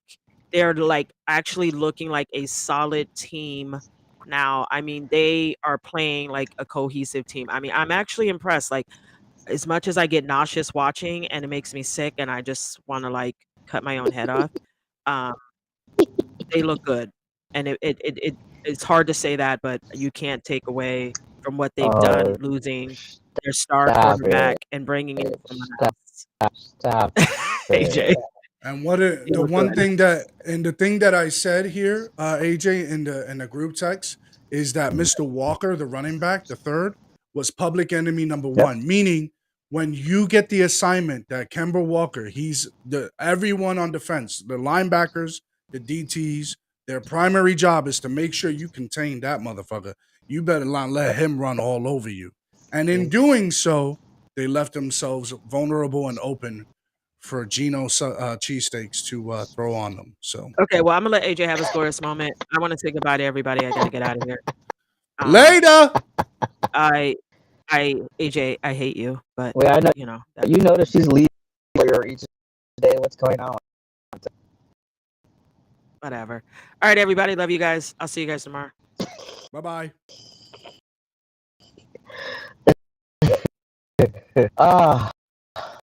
Man. So yeah, this was one of those games that I thought was going to be a classic up until the end, but the Giants defense just fell apart at the end because they just had a bad field position, to be honest with you. It was terrible. Get out of my stadium. So what I wanted to cover here for this game, not that I cared about this game, there's nothing about this game that really made me want to watch it other than the fact that it's high scoring. That's fun. But anyways, this is like a college game. I will tell you this, AJ, and I don't know if you caught this. The Carolina Panthers came all the way back, was about to win the damn game. Homeboy scores a touchdown, okay? And when he scored, this is off a pick six, by the way, guys. Scores a touchdown, takes off his helmet in the end zone to celebrate, and guess what happened? It was a first on the play. And the Panthers, it was held up. It was tied after that. Rather than them having the lead, it stood tied. They went into overtime, to which the Falcons won this game. Rule of thumb, dum-dum, don't take your helmet off on the field. What's wrong with you? You can't take it off in the end zone. You can't take it off in play. Yeah, that rule has been instituted since the Terrell Owens days. like what? Yeah. Dum dum. Let's give some good credit where credit is due. Another phenomenal game from Jalen Hurts. And now the Philadelphia Eagles are 7-0, AJ. Are you surprised? No, because um, the Steelers, I don't know what the hell. Like it's the first year after Big Ben. It's the whole team sucks. You know, I don't like that. So somebody has to step up in this mother and bring this. Like they 35 and y'all doing 31 together. We somebody got to pick up the slack. You know, clearly they're lacking on the off defensively. What the hell was this? Come on, he's good. It was terrible. Breakout year, you know, conversation. I think, but he's definitely, and I'm shocked. Same time, you know, up something in Philly, but damn, I know. And I think that what it really boils down to here is injuries for Pittsburgh too. Aside from their terrible offense, Mr. Watt is not playing any this year. I think he's out for the rest of the year. And it's just a huge loss. And we all know a guy like simply just a guy like Justin. I think it's Justin Watt, right? Or TJ Watt. TJ Watt is a huge loss. As you can see, like in the Patriots defense, you have Matthew Judon, who should be like the defensive player of the week. The guy is everywhere. Like he don't have to touch you. He's just there, and he's always he's always rushing the quarterback. And I think that the Patriots, as always, finds a generational defensive guy. And it's incredible, again, that Belichick, I'm not surprised at this point. Belichick knows how to find these people. But yeah, kudos to Jalen Hurts. They're having a monster year over there in Philly. Clearly, they're going to be the favorites to the Super Bowl right now at this pace. What was the other game that I had here? Oh, okay. I have to do this. Because even though I'm a Jeff fan, I ain't going to run from this. I ain't going to run. Okay. Let me vent for a second here. I've said it before and I'll say it again. Zach Wilson is not the guy. I don't care what people say. Oh, it was 355 yards. How are you gonna just? He's not the guy. I don't like the kid. I don't like the way he plays. He's not. He would probably be good for another kind of team, not for a main stage kind of team. And he's small. He's small. Like he's a small kid. He threw for 3 interceptions, and it's not just it's not the fact that he threw the 3 interceptions. It's the kind of interceptions he threw. One of them, AJ, one of those interceptions, he attempted to throw the ball away. Wow. But kept the ball in bounds enough that the defensive back was able to catch it for an interception. And I wanted to throw my TV out the window. Because I've never seen anything like this in the NFL. When a quarterback attempts to throw the ball away and he actually throws it in play at a defensive back. You can't make those mistakes, man. Absolutely terrible. Absolutely terrible. Other than that, the Patriots still own the Jets. The Jets have lost to the Patriots 13 straight games. 13 straight. Yes. They fall to the Patriots. So Belichick is still the daddy to the New York Jets organization.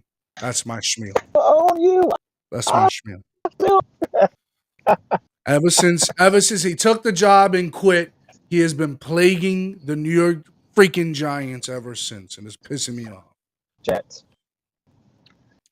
Same old Jets, like they always said, like in the Rex Ryan days. We got the same old Jets. Yeah, he ain't. I could tell when I looked. This the dude y'all pick. Salah didn't pick him, did he? Right? He was a year before. Yeah, no. Zach Wilson was picked by the Salah administration. Yes. Oh, what? Was he? Yeah, That was bad. That that's was a what's. bad decision. It was. It was a terrible decision. So here's a good bounce back game for Tua. What did you think? Any Tua, thoughts here, we AJ? trust. Man, the In Detroit Tua, we trust. the Detroit Lions is like, who is that soap opera in the award? And finally, she won. Uh, Susan Lucci. It's Susan not like Lucci, yeah. all these games they get. It just gets so just can't pull off the stuff. So they're not a bad. It's not a team that pulls off the. He gonna. I want them in a Super Bowl. This for Dan Marino. I need a. You want the Miami Dolphins in the Super Bowl.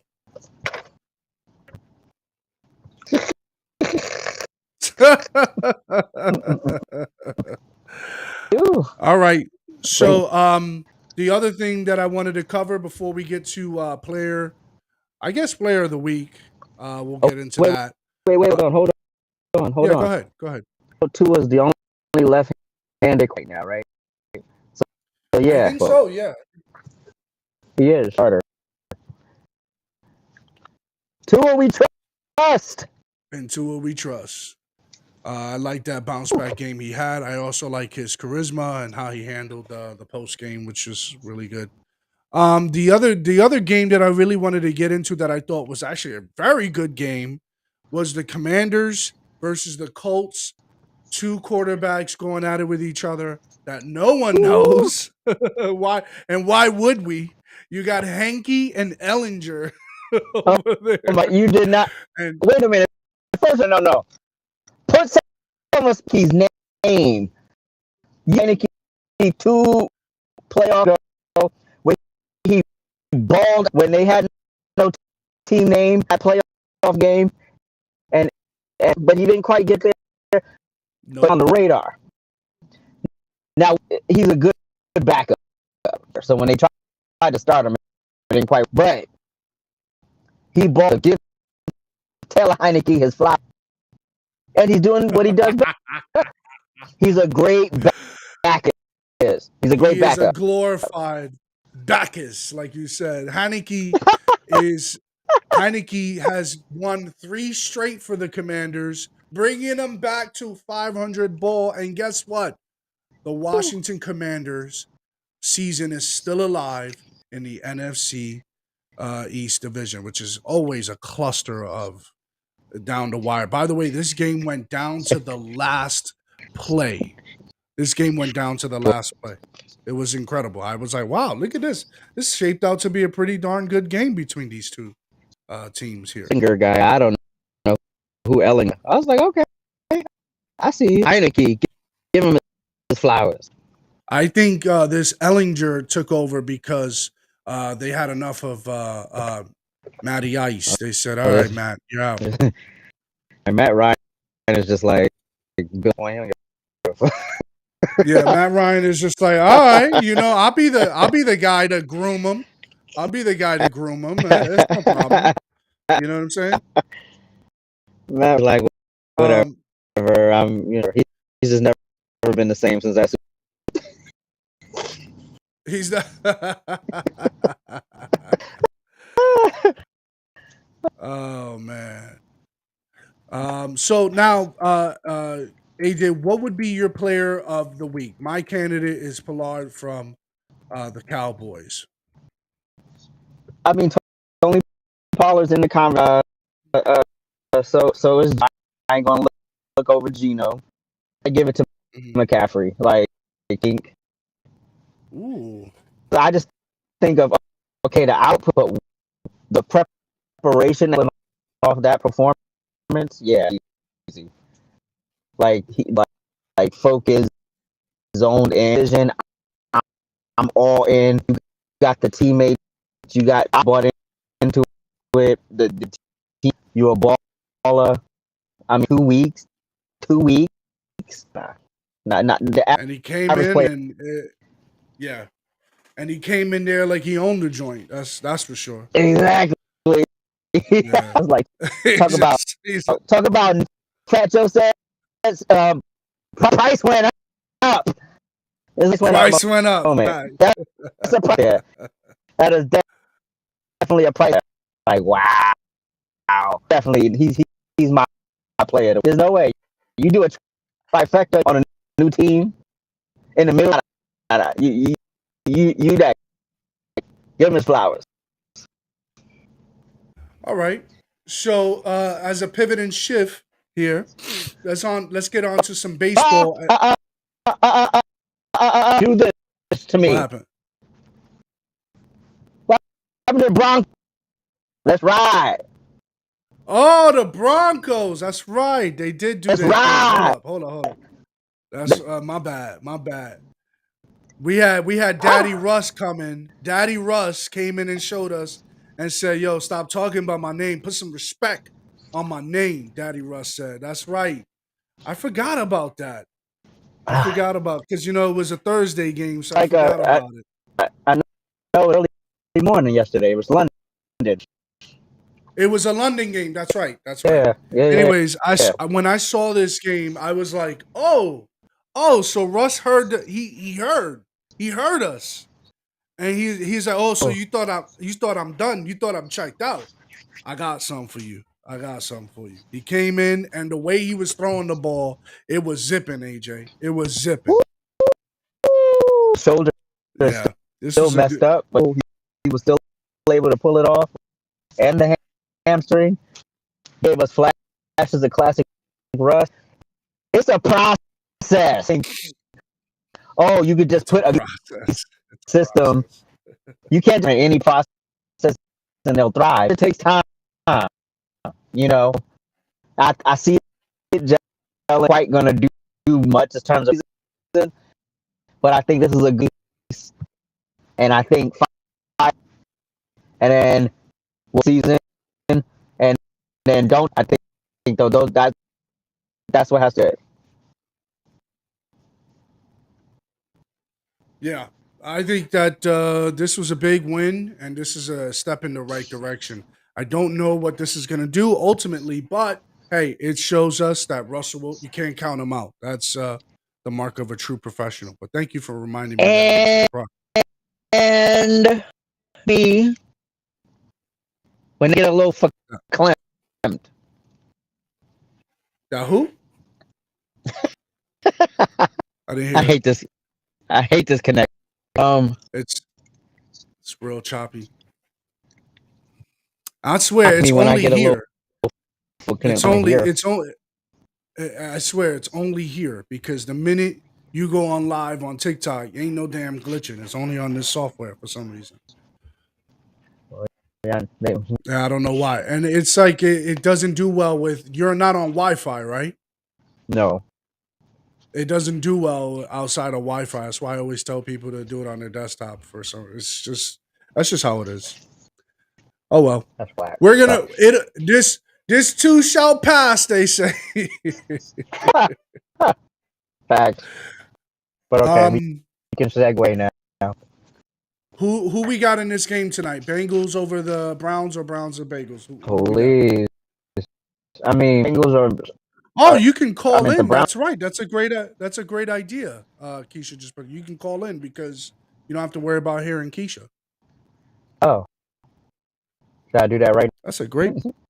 Yeah, that's a great idea, Keisha. Thank you. Well, we could do that. All right, let's connect the phone, shall we?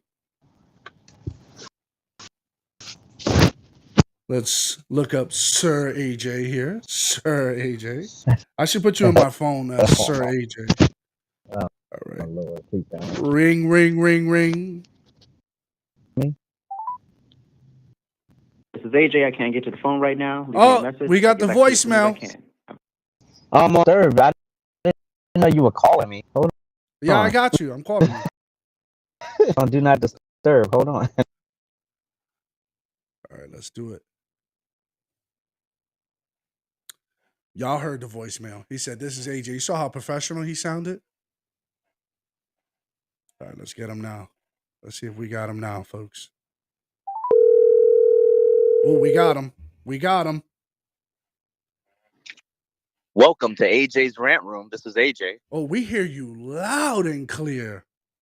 Hey. How's that sound, everybody in the chat? Just give me a thumbs up or a thumbs down how AJ sounds right now. In the mix, y'all. In the mix, y'all. This is AJ. AJ, welcome to AJ's Rant Room. This is AJ. How may I help you? We hear you loud and clear. All right, AJ. So, who do you got in tonight's game? I'm bad at this picking. I'm glad I don't gamble because I would be mad and broke. Shit, but me and you both. I'm gonna pick the Bengals, but I don't put anything past the Browns because Jacoby Brissett, I kind of trust a little bit right now. Yeah, he plays a very good conservative football. He doesn't like to turn the ball over. Yeah, he's very coachable and moldable. So I don't think that the reason why they're 2-5 is because of that offense. I think they're 2-5 because that defense sucks. Facts. Yeah. I agree. So I think Mr. Burrow is going to have a good game against the Browns, honestly. Oh, absolutely. Absolutely. Like Burrow woke up. What was it? Last week he woke up. For real. I mean, they weren't like scrubs, but I was like, man, see, it's that Super Bowl fatigue. I tell you, when you get to the mountaintop, it's tiring. You don't want to climb that mountain every time. Facts. You like, we just do good. We'll do good. But but I think he wants it. He wants it. And I think they want it.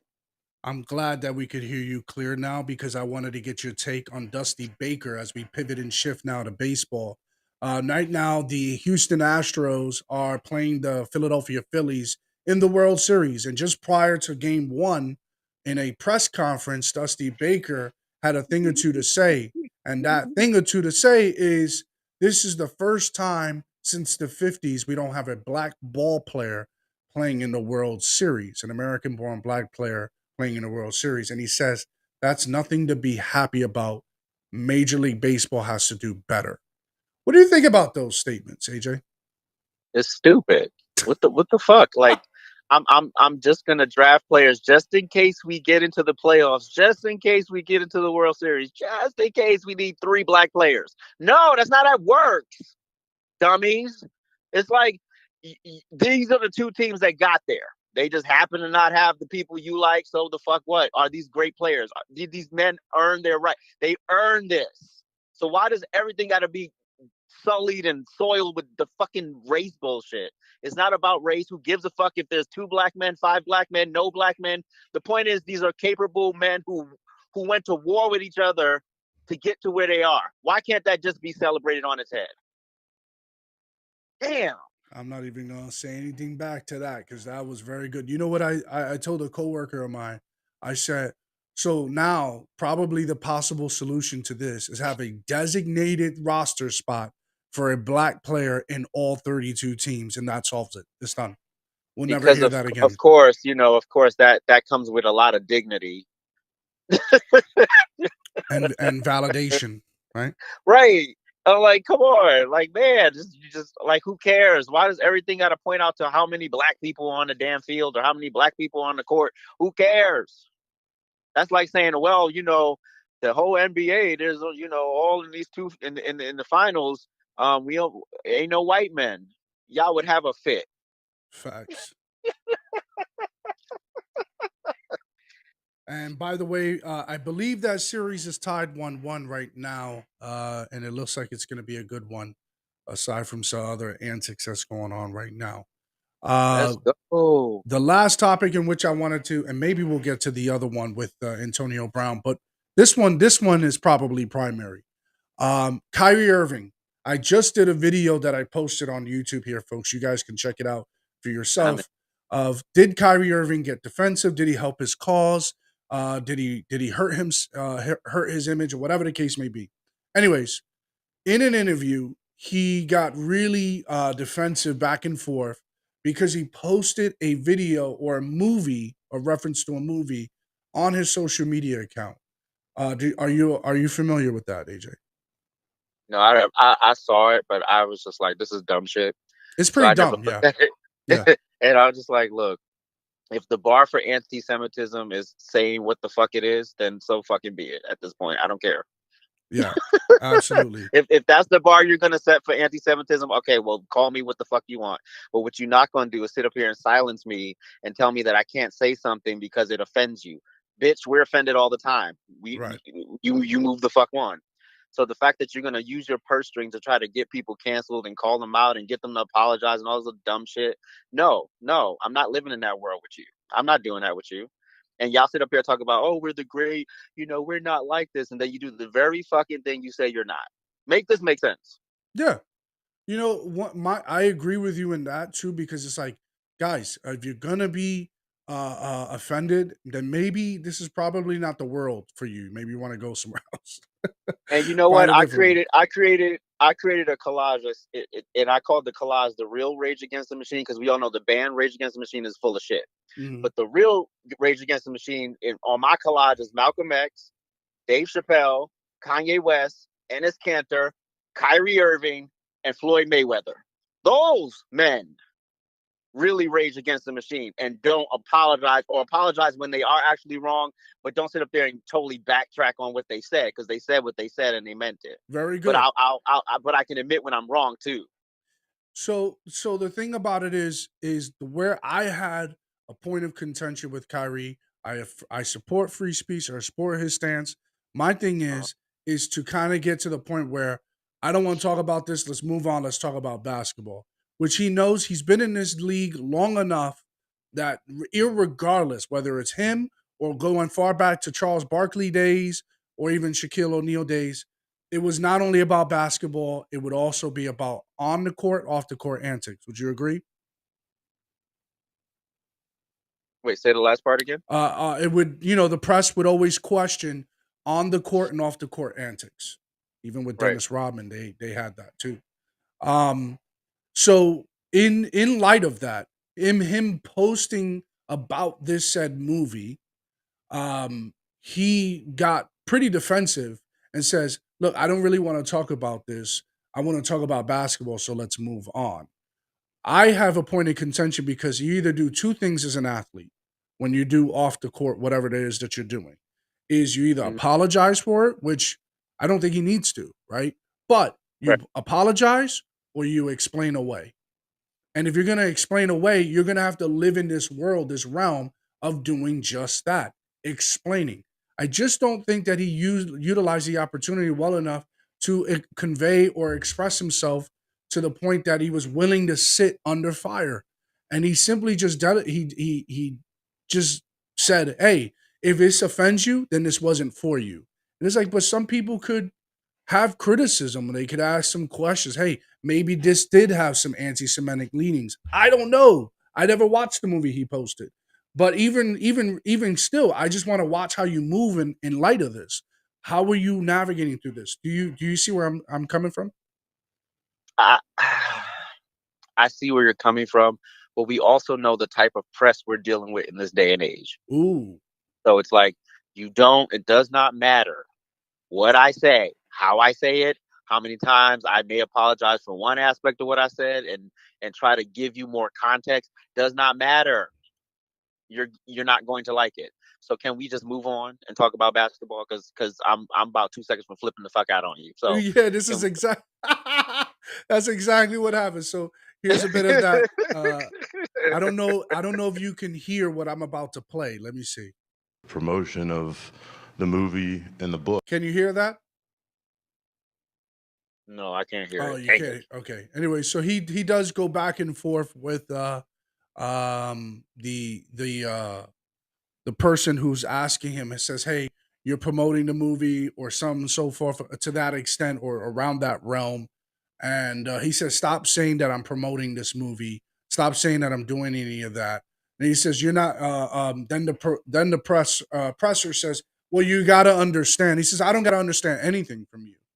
So Fact. here's what I got to say. I agree with him there. If you're outside of this, I've said this on the clip that I posted, folks, is that when you're talking to the press, and I know what AJ just said, but the extension of the fans is the press. So Right. when we have that scathing criticism, when we want to know where you're at, where you stand, the press corps is supposed to ask those questions.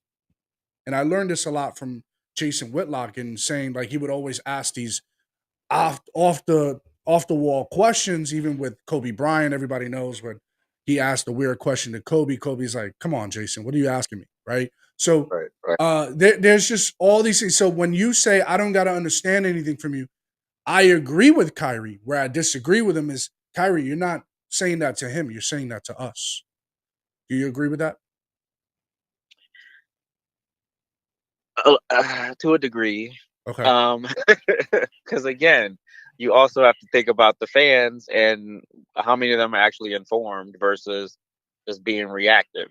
And Okay. so it's Good like, point. again, like I've said many times, I've paid to see many entertainers do their thing.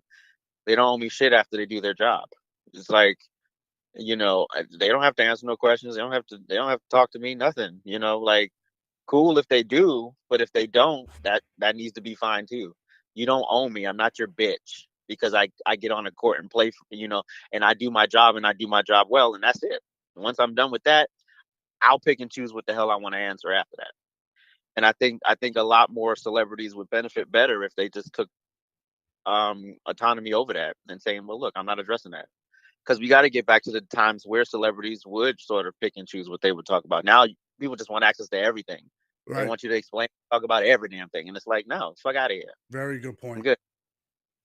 I also believe that athletes have opened themselves up to it when they go on podcasts and they talk to people, because they really do want to share a side of themselves to people. They Right. do want the impact opportunity. I think Kyrie is a leader, and I think not only on the court, I think he's trying to take shape of that posture of being a leader off the court, because he says, "I shared this movie for me and my people to cause a lasting impact." And this is history. This is what it is all it is. And if you guys have an issue with that, whatever. So I don't disagree with that. I just feel like if you want to sit and take, we've gone through a lot of this when we take stances on TikTok. We're willing to sit through it. You want to ask me Right. questions? Ask away. You want to say your blanketed statements? Say them. But I'm going to challenge back and press back at you, because this is a conversation of both, not one. So yeah. Facts. Facts. Last point, AJ, before you go. Damn, I'm leaving already. Yeah, it's already an hour. Damn, that was fast. Go ahead. Antonio Brown sat down with Pat Ben David. I'm going to cover it in just about a moment. But Oh, geez. he kept saying, because Pat Ben David asked him, do you think that as a result of getting CTE from brain trauma, do you think that has anything to do with some of the things that you're getting yourself involved with?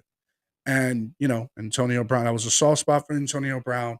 And he kind of lost it there, just kind of like saying a lot of stuff. Like, you don't know where I've been through. You don't know where I came from, coming from where I come from. People, when they see me, I am the light. They see hope. They see an opportunity to get to a place. I agreed with him in that. But I do think that there's something going on, because some of the things he does say is pretty like interesting. What do you think is going on with, outside of the CTE? What do you think with all the stuff that's coming up about Antonio Brown, where he was just recently at a pool naked, pleasuring himself in front of a woman? What do you think about some of those things that he's getting himself into? Well, if she was enjoying it, what? Who cares? That's what I was saying. Was she? I think she was. Like she wasn't running for her life. She was clearly free to go if she wanted to. So like, what are we talking about here? Like people act like they ain't freaky. First of all, stop. I hate when people act all innocent and shit. It's like y'all freaky too. Shut the fuck up. If you could get Facts. off in a pool and get away with it, you would too. So shut up. But and I'm still on the fence with this CTE. I think yes, there is something to be said about head trauma, but at the same time, we just like to take shit too far, and I think the CTE thing is just a cop out for some people, or an excuse to sort of label somebody something. It's like what they do with Kanye, and it's like, okay, we'll put a label on you, so every time we don't agree with you or you say something salacious, we can just apply it to this. It's like, no, bitch, that's how I felt. Got shit to do Exactly. with my head trauma, or if I'm bipolar or whatever. No, that's how I felt. and that's what I believe, and that's what I'm going to stand by. And so every time you don't agree with me, you're going to run to the point of, I have something going on that you may or may not understand. No, I'm not buying that. I'm not doing that with you. So Antonio Brown, continue to do you. I mean, like, as long as you ain't harming nobody, who cares? Right. Exactly. And I don't think he is. I mean, after he gone through whatever he went through a few years ago with the case, he's put that behind him, and he's now living the retired life outside of the NFL, and he likes to live his life large. That's for sure. In fact, and we love to, like, we want people to be sort of almost immaculate and perfect when they're public figures. And I always say to people, especially after that Chris Brown Rihanna thing, and I just one day hit me. I was like, what if I put my darkest secret on Front Street for everybody to pick apart? What would that do to me mentally, socially, like morally? Where would that take me? Right. You know? Very And good point. imagine the average person doesn't have the team of people around them to prop them up and keep them going and and so imagine everybody having an opinion about some shit they weren't there for. Oh, well, I would have. Yeah, of course, we all would have done something in hindsight. Yeah, but you weren't there in the moment. So shut the hell up. We all got an opinion. But I always challenge people to that. Put your darkest secret on Front Street and let strangers pick it apart and see how that works for you. Yep. Yeah, and just it is what it is. I put my darkest secrets out there. You got to sit through that.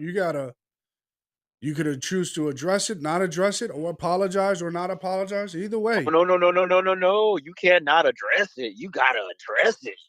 Yeah, you can't walk away from this. You gotta talk. You gotta address it right now. Otherwise, no, fuck out of here. Because you was there. You was there in the moment. You was in that little room with the 2 or 3 people. You knew exactly what happened. Shut up. Yeah. One of chat's comments in the chat says, people love drama and backlash until it's aimed at them. Great point, Shannon. Oh, hell yeah. Yeah.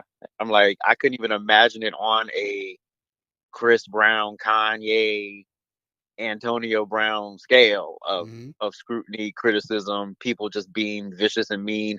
Meanwhile, they're the first ones to talk about mental health matters, but you're not thinking about these people's mental health when you're slaughtering the fuck out of them.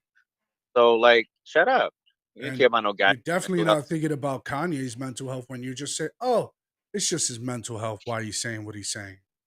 Right, exactly. So, but it's so dismissive, and that's what irritates the hell out of me. It's sort of like, oh, he's the crazy uncle. Just push him over there, let him talk it out, and he'll come back when he's regular again. No, right, how that works.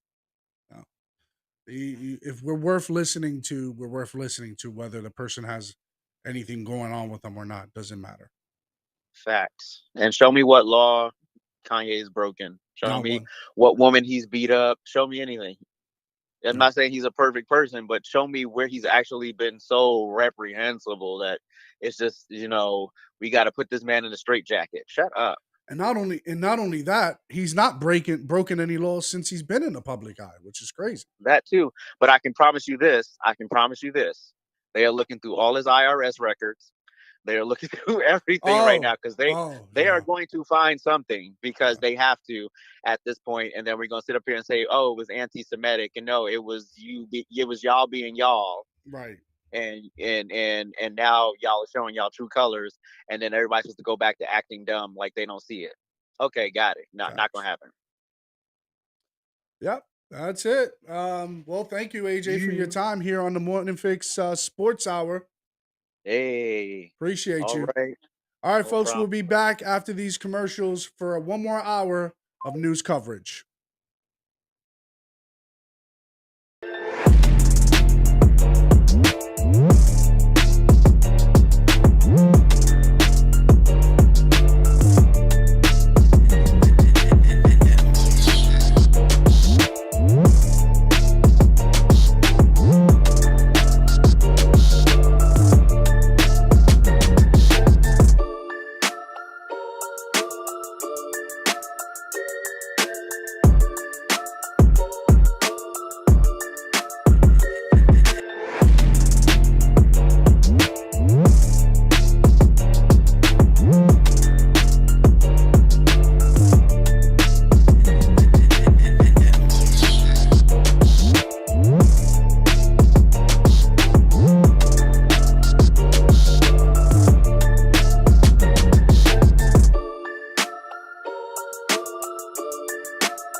right, folks, happy Halloween and welcome to this Monday edition of the Morning Fix Live Radio Show.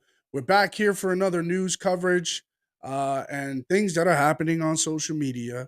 I just spoke about it with AJ, but we're going to dive into it right now, where Antonio Brown sat down with Pat Ben-David and had some confrontation there because Pat Ben-David wanted to get further understanding or tap into a specific conversation that Antonio Brown got pretty defensive over. So let's check that out and see how that looked. Earlier. Winnings, earnings. I shared all of that. I shared all of that earlier. You didn't share none of it, man. You just said I got hit and by a guy that you thought everybody get hit. It's football, bro. It's just like the Army. So in other words, it didn't do anything for you. You were the same before as you were afterwards. I got CTE. That's what you guys gonna say because I'm not conforming to you. I'm not conforming to you. To be fair, I don't care what you guys say what I got. You know, you guys gonna say what I got anyway. You just say what I got. You took me back to a moment of a hit that you thought that could give me CTE. I'm a football player. I took millions of hits, sir. Millions of hits. But that's the only moment you seem to focus on because you want to irrationalize my being. But that's the only game. You irrationalizing my being, man. I am a superhero. I made it from Liberty City. Sure. I'm an example. I am the light. I am hope. I am motivation. When I walk out here, people get excited.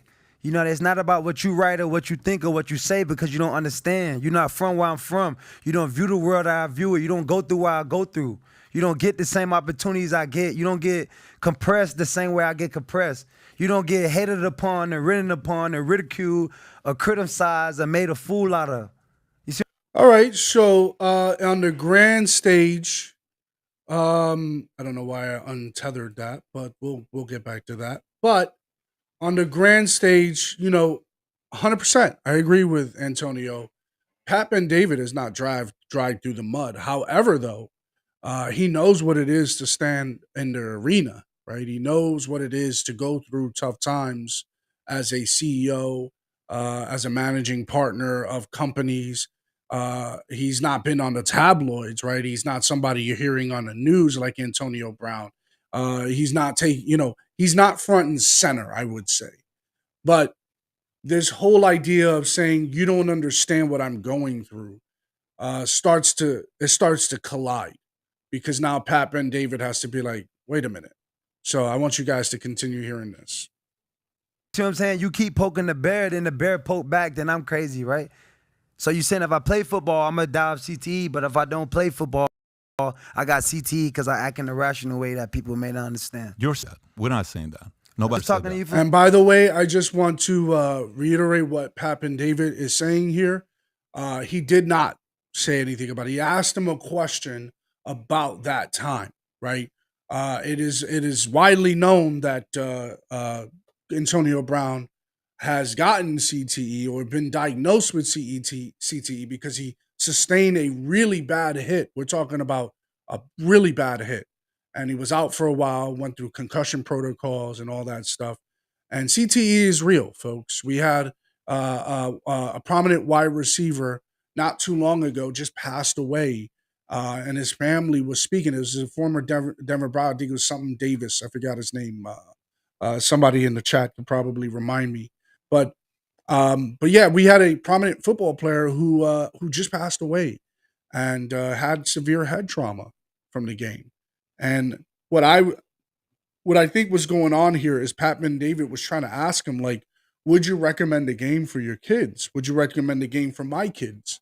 Considering what you went through. That's kind of like but him bringing up CTE and the things that Antonio Brown has been facing with the media, that hit a soft spot and he immediately got defensive. And that's why Pat Ben-David's like, I didn't bring this up. I didn't make those comparisons.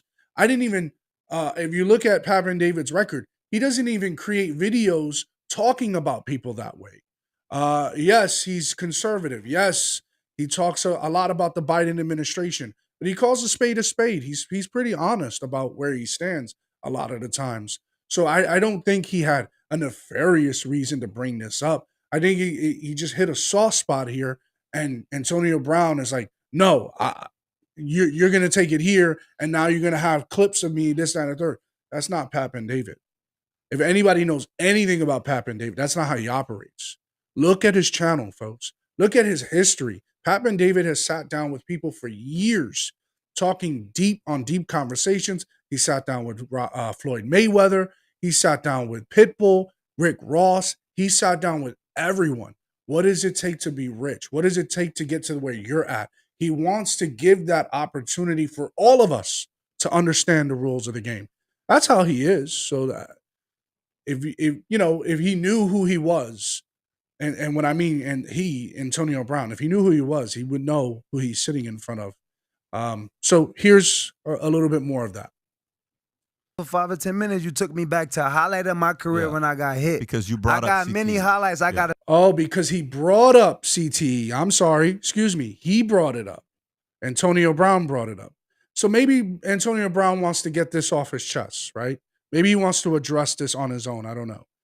Demaryius Thomas. Thank you, Shannon. It was Demaryius Thomas.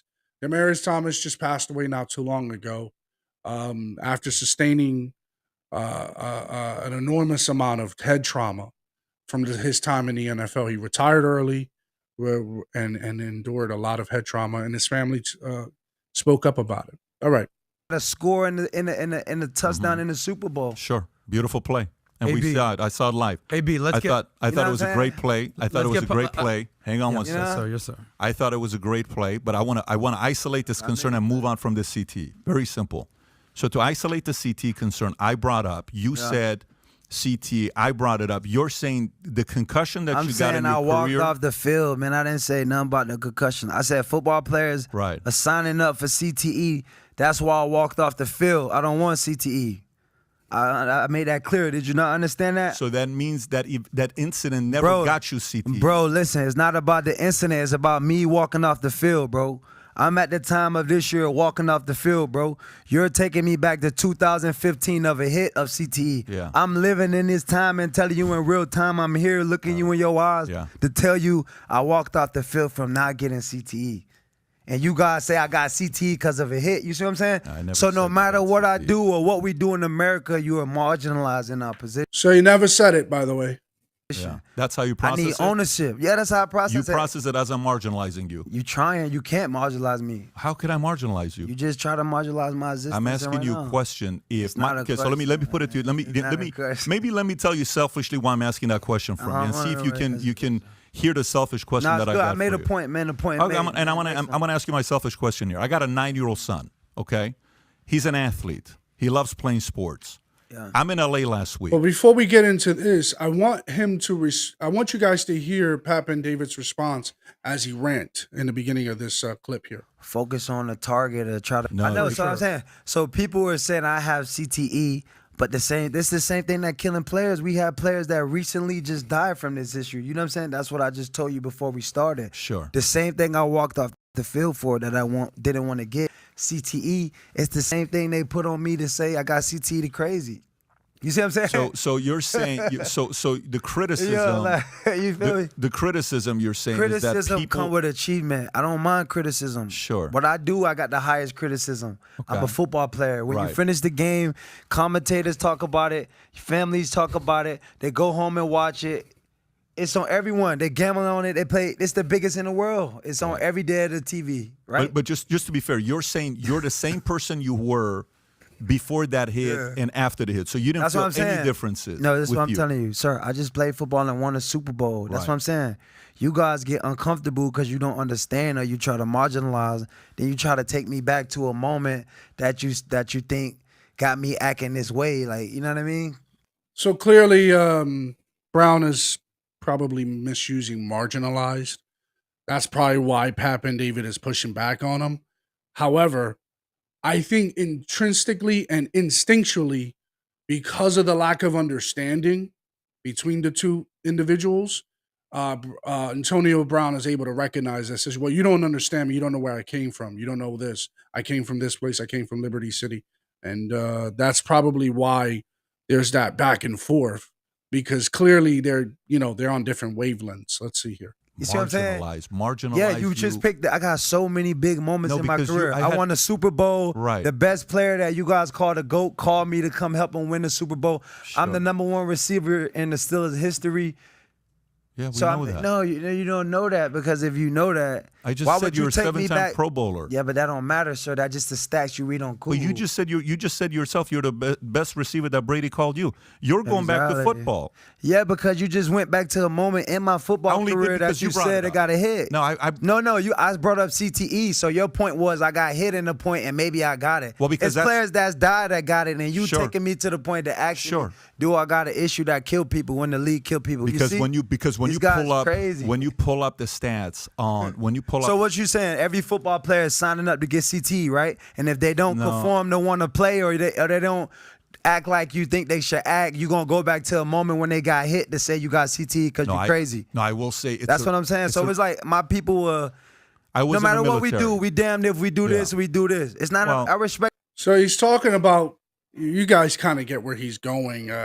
It's kind of tough to kind of navigate through his points, but he's conflating a lot. He's conflating a lot of stuff. And like I said, this is what happens when you don't know who you're talking to, because then the clash it gets even bigger. For example, if I didn't know who AJ was and I sat in his show and I start saying, well, you don't understand this and you don't get that. This is what you're trying to do. You're just trying to do this and you don't get where I grew up at. And then all of a sudden he comes out and he says, I grew up where you grew up. I don't know what you're talking about, right? So this is just kind of like, you have to also understand who you're sitting down with. And I think this is what happened here, that you're just not understanding who you're sitting down with. Respect the military. This is not about the military, sir. This is about you and me having a positive conversation And that's the idea. amongst CTE. So I gave you a scenario saying, yo, if a player's signing up to get CTE and I walked off the field because I didn't want CTE, and you go back to the moment where you think I got hit and may have CTE. You see what I'm saying? I'm asking you a You know what I'm question saying? for you to give your position. It's very simple not asking because me a question. when I joined the military, I had It's a not risk. the military, this football. I'm giving you my situation. If you want to know you said you want to learn about me as well. So I'll tell you a little bit here. When I joined the military, there was a risk. And the risk was This ain't the military though, sir. This is a football. This is a military, you get killed. In football, you could get hurt, and people get killed due to CTE. So I'm asking if there was in your career, if you look at injuries, what we can see. We don't look at injuries in the career. We look at highlights, moments, I shared that earlier. winnings, earnings.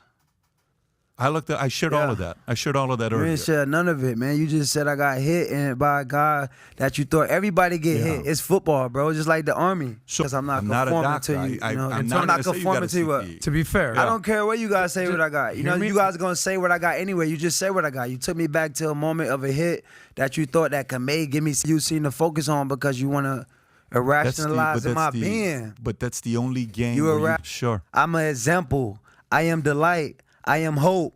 Not about what you write or what you think or what you say because you don't understand. Get the same opportunity, written upon, or ridicule, or criticize. I'm crazy, right? Act in a rational way that people may not understand. You're saying that. We're not saying that. Nobody I just here was said talking to that. you for 5 or 10 minutes. That I'm you got saying in I your walked career. off the field, man. I didn't say nothing about the concussion. If not a okay, so let me put it to you. not Let a me question. maybe let me tell you selfishly why I'm asking that question. It's just the modern day corporation. Players, they don't care if you go to school. If I'm not mistaken. No, I got 6 kids. Okay. How many sons do you have? 5. 5 sons. Damn if you do, damn if you not.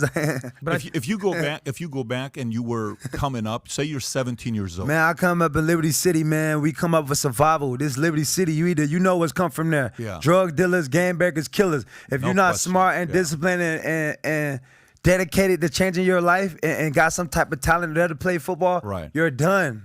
If you knew what you know now, would What you mean if you knew, bro? I'm in survival mode. What you mean? It ain't about what you know. It's about your situation you in. Right. But You know what I mean? would you have gone hip hop or would you gone football? Come on, man. I'm a football player. My dad was a great player. My dad is touchdown Eddie Brown. It's in my know blood, it it's is, in my yeah. genes to be a football player.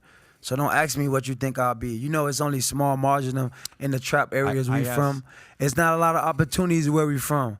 In the low income housing. You ever been to Liberty City? You probably didn't. Your friends just told you. All right, so this is the point where I'm talking about. No, I'm not covering sports, Pamela. Sports Hour is came and gone. We're talking about something where you're not understanding who you're talking to. This happens often in interviews around where people will sit down with people and have these conversations and immediately make these assumptions. Now, I'm not picking on Antonio Brown. I think there's a misunderstanding in this conversation, but solely on Antonio Brown here, he's misunderstanding Pat Ben David.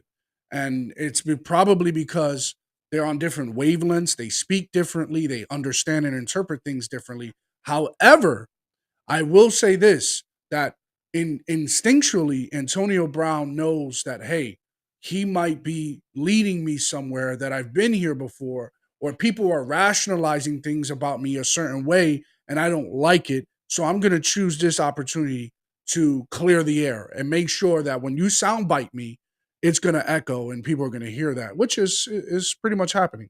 All right, so let's continue here. This is the point where Pat Ben David responds to him about how he grew up.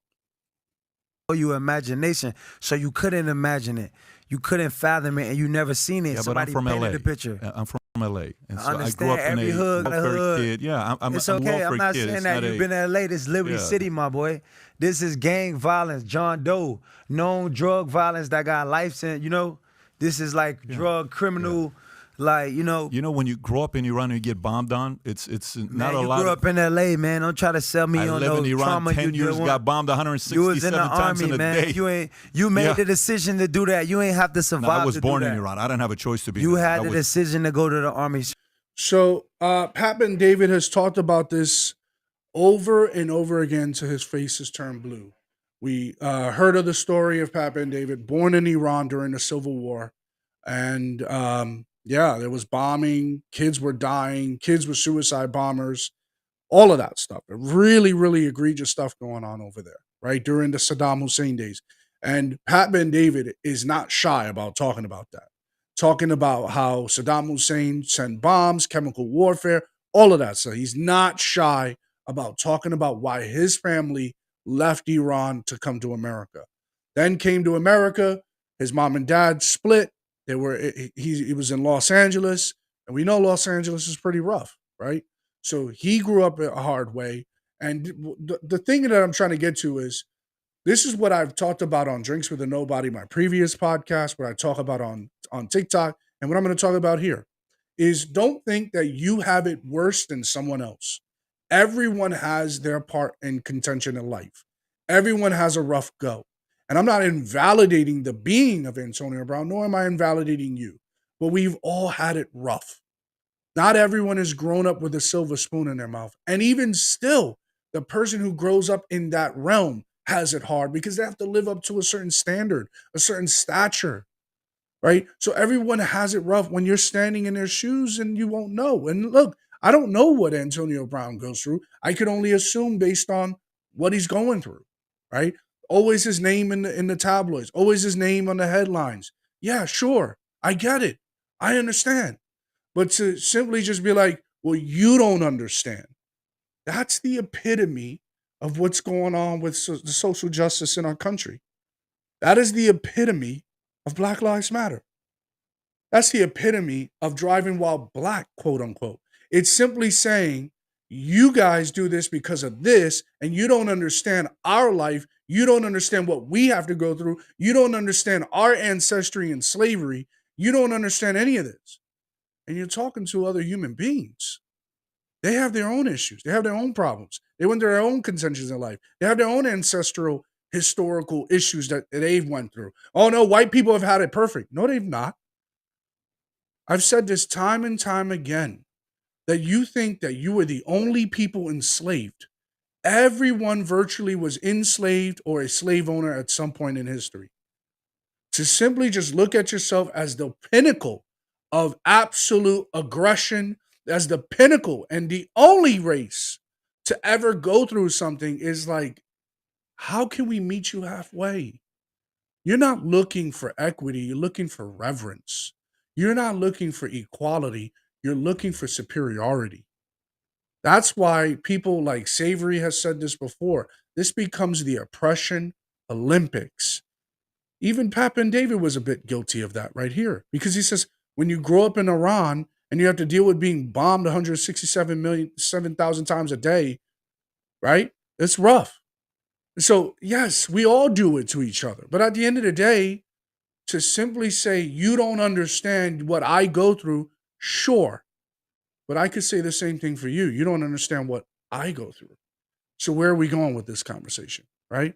It's not very progressive. It's just a way for me to have superiority over you with my victimhood. Let's continue. Sure. I You did. made That was by a- choice, no, not no. because your life you had to make that a was life. afterwards when I was in the States. When I was Grew up in born LA, Iran, man. You was a suburban kid.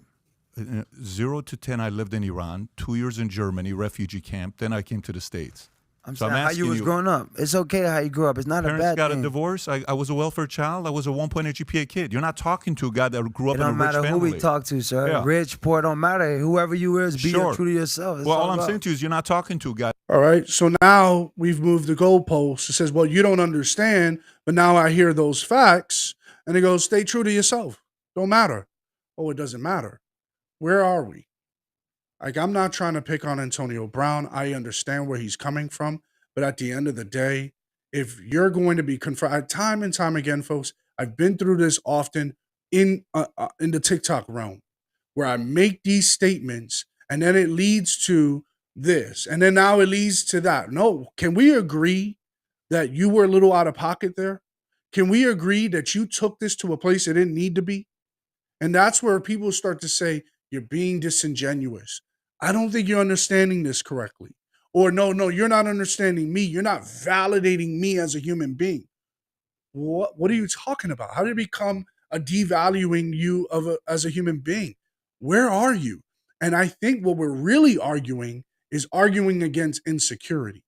A lot of people, especially on social media world, why do you think they post about their private life? Why do you think they talk about who they want to be with and what they want to be? Why do you think they use social media as a freaking diary?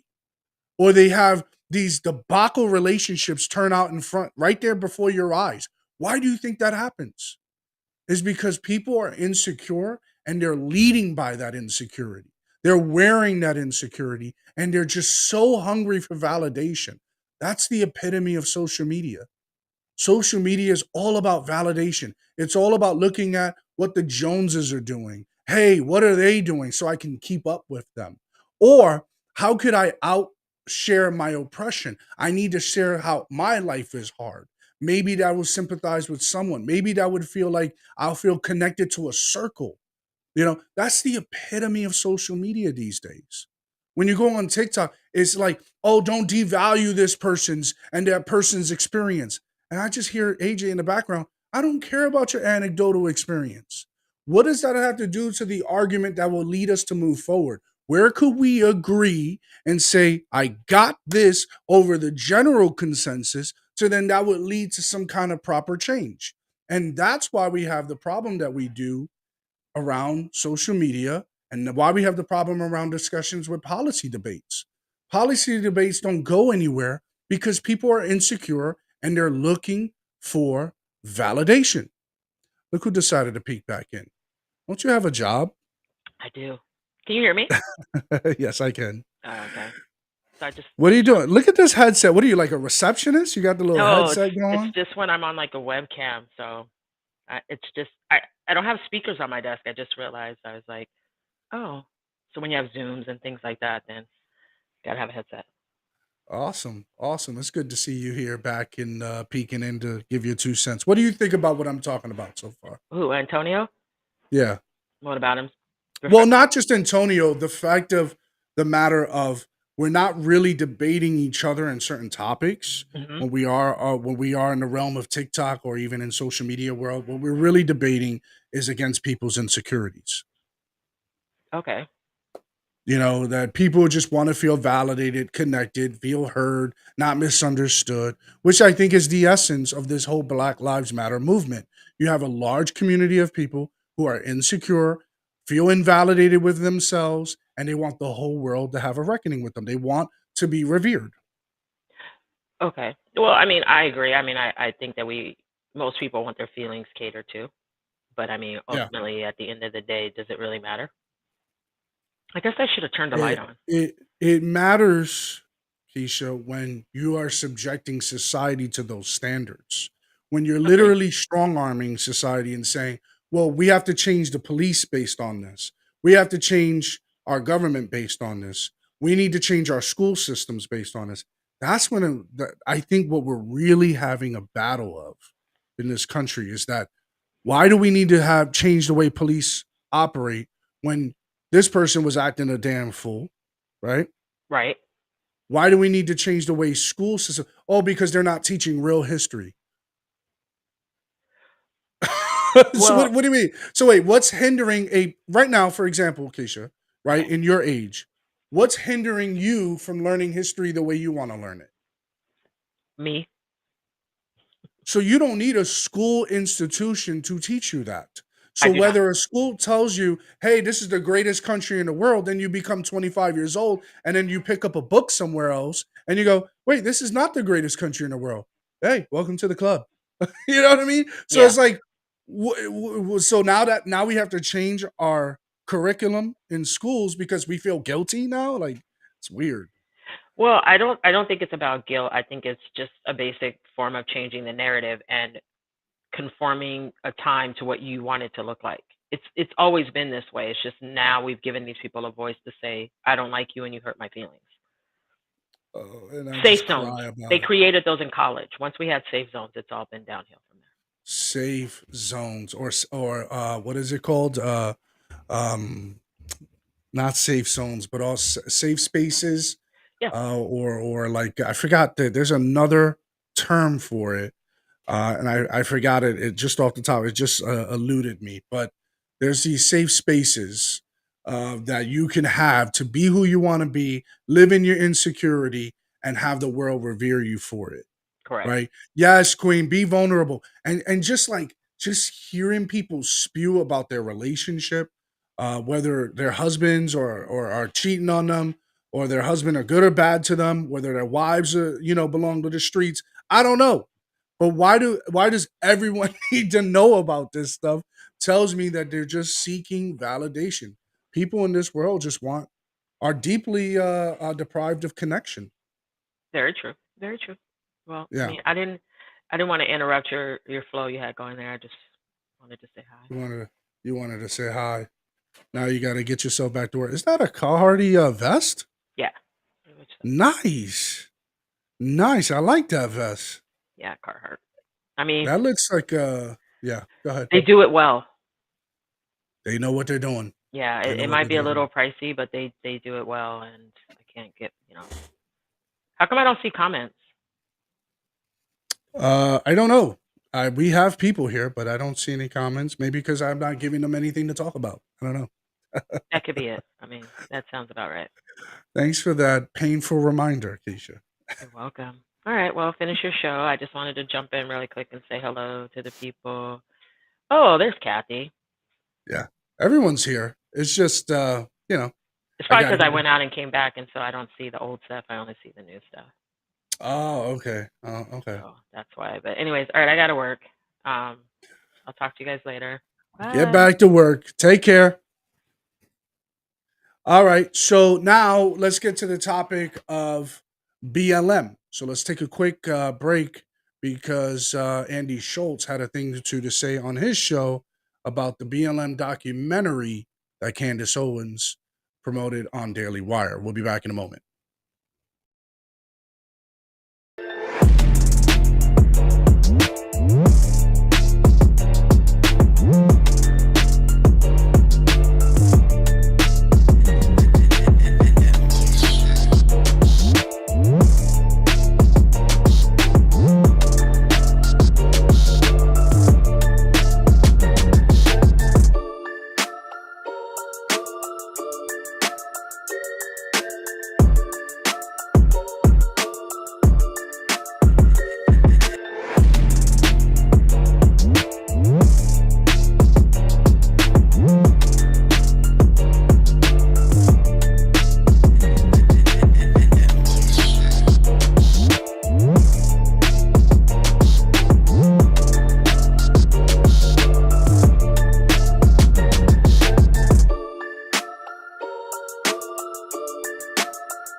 and welcome back to the Morning Fix Live Radio Show. I'm Macho, your host, and we are about to dive in to Andy Schultz's hot takes. Andy Schultz and Company hot takes about the BLM documentary that was created by Candace Owens. But before we get there goes the Cash App. If you guys want to donate, you can to build this show.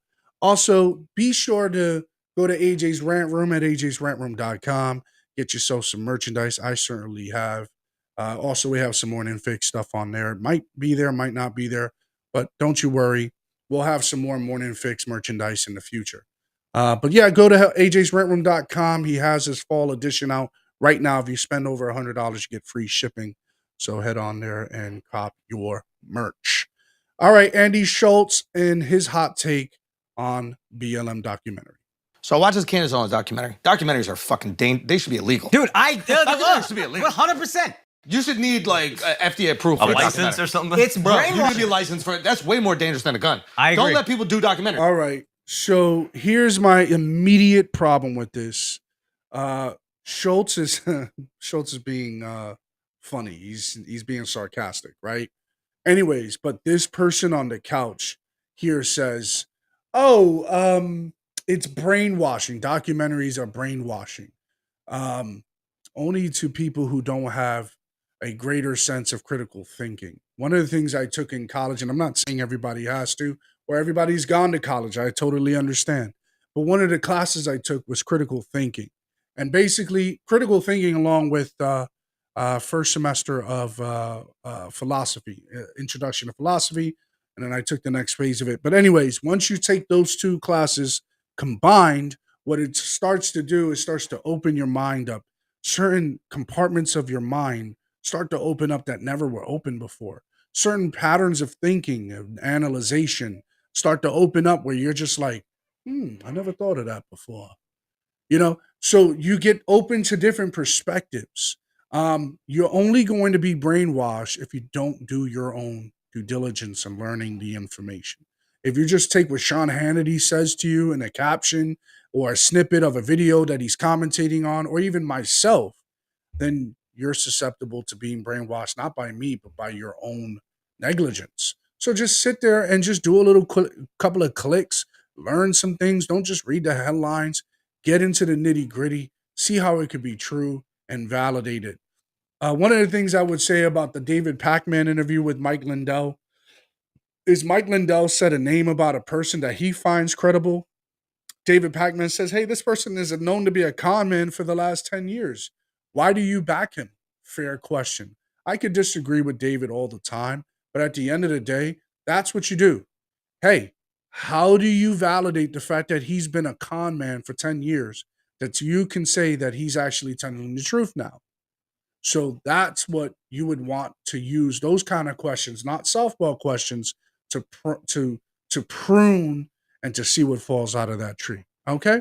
So the only people who will be able to be brainwashed are the people who don't do their research.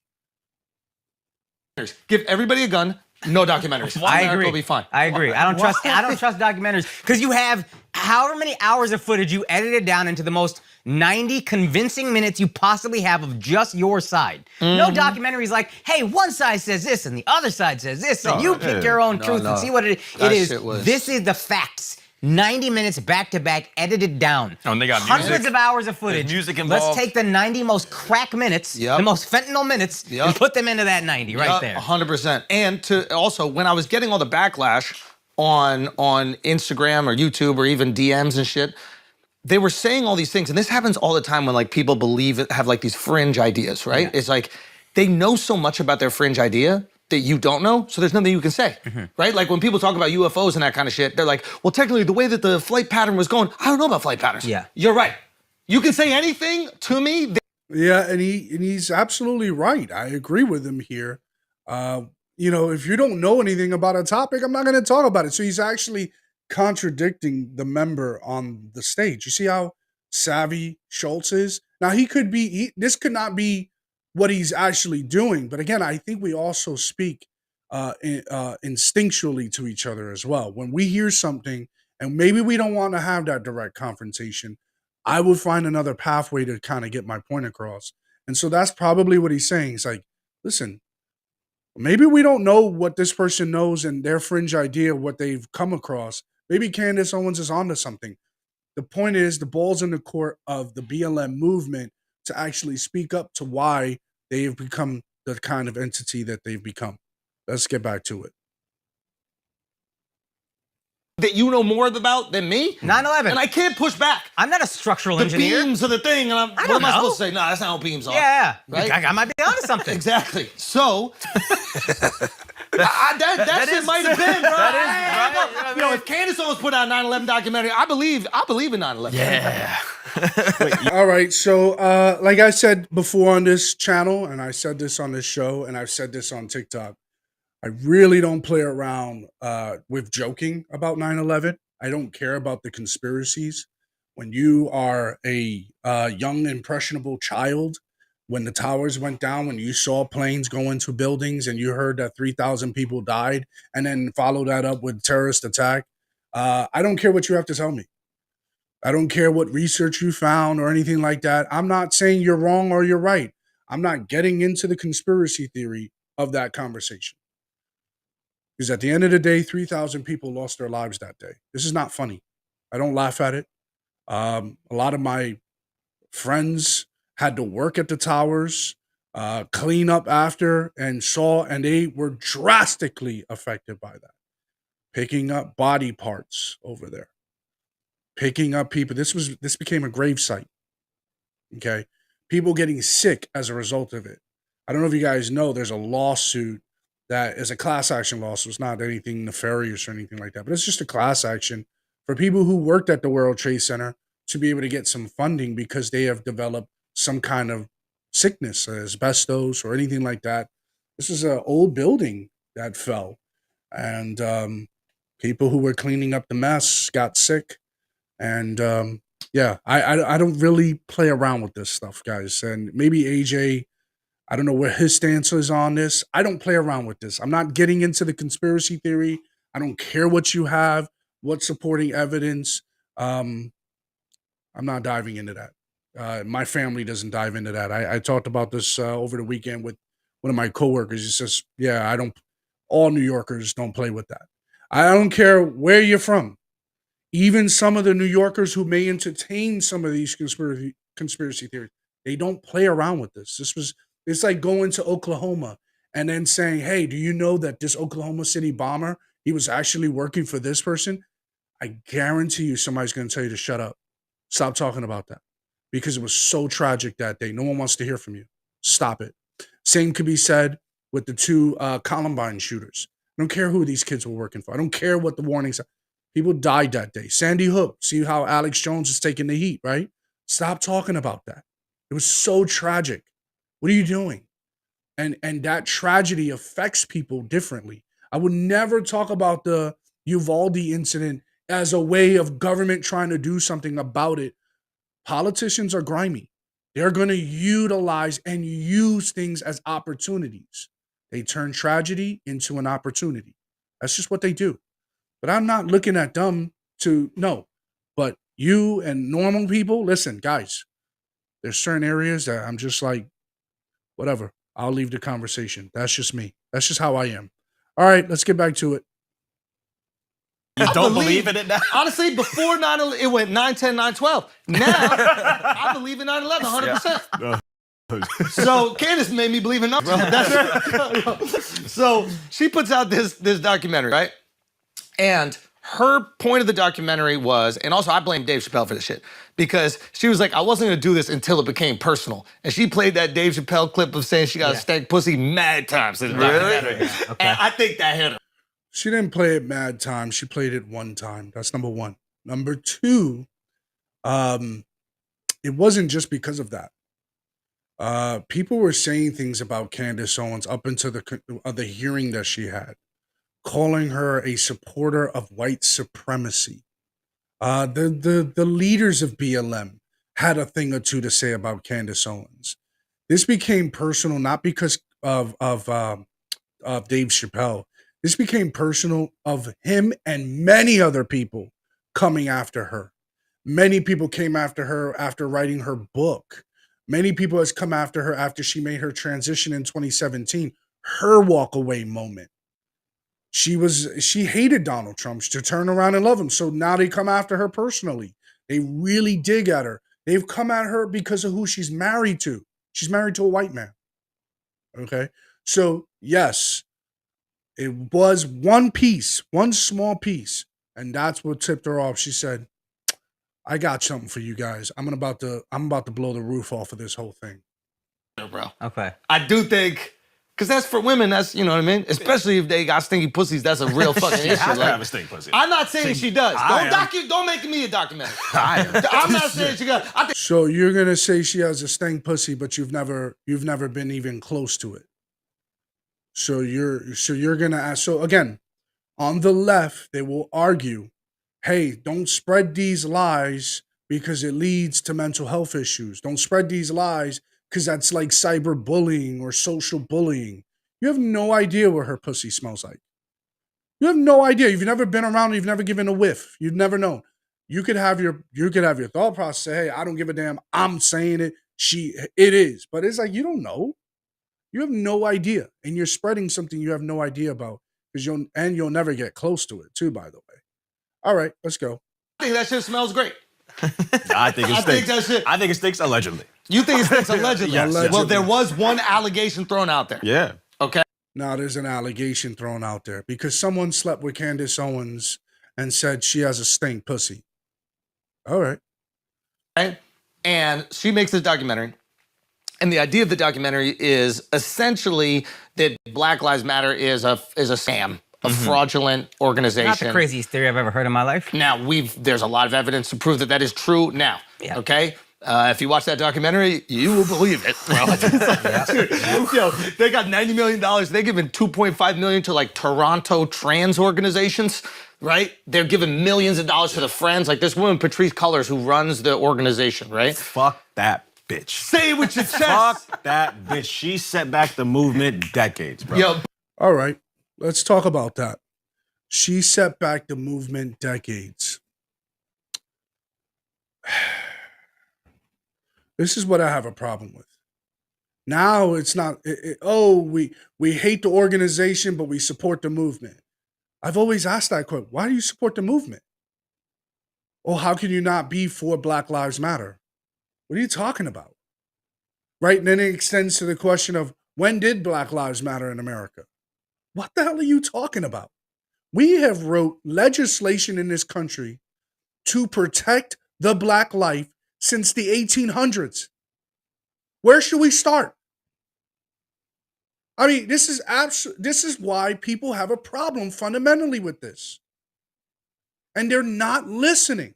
So we have to take down the organization, but oh no, I'm still stay stubborn in my ways. I support the movement. Just like the whole thing. When was America great? Where do you want to start? You want to start with the fact that we broke away from a king who was freaking tyrannical and it was an absolute nightmare? Ask the Scottish how King, whatever his name was, King James or whatever the hell his name was. You want to ask around. Why don't you go to different parts of the world and ask historically, how was the King of England? How many times had people had to fight against the King of England because he said, I feel like taking over this land. And then when I take over, I'm going to take their women, I'm going to take their children, I'm going to put the men to work as slaves, and I'm going to take their taxes too on their lands. Anybody?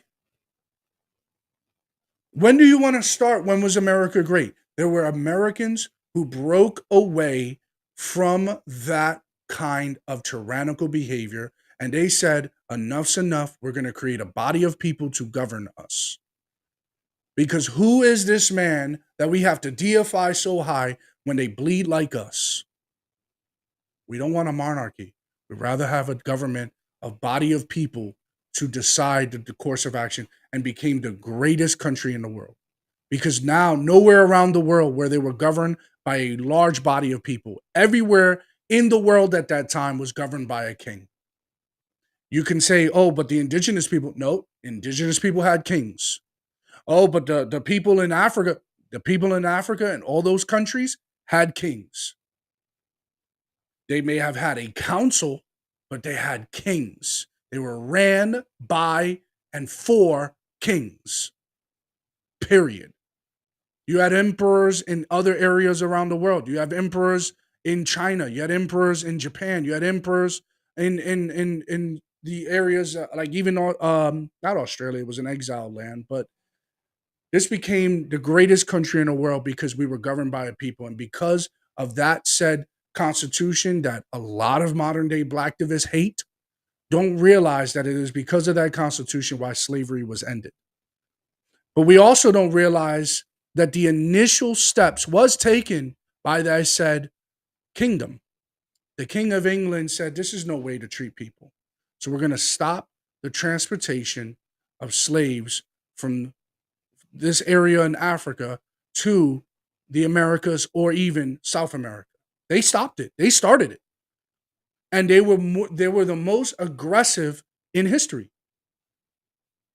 But to take it a step further, the people who were local to this land who immigrated from England and from Spain and from Scotland and from Germany, who immigrated here, said, we're not feeling this whole giving tax to a king who's not here, because the king does not represent us here.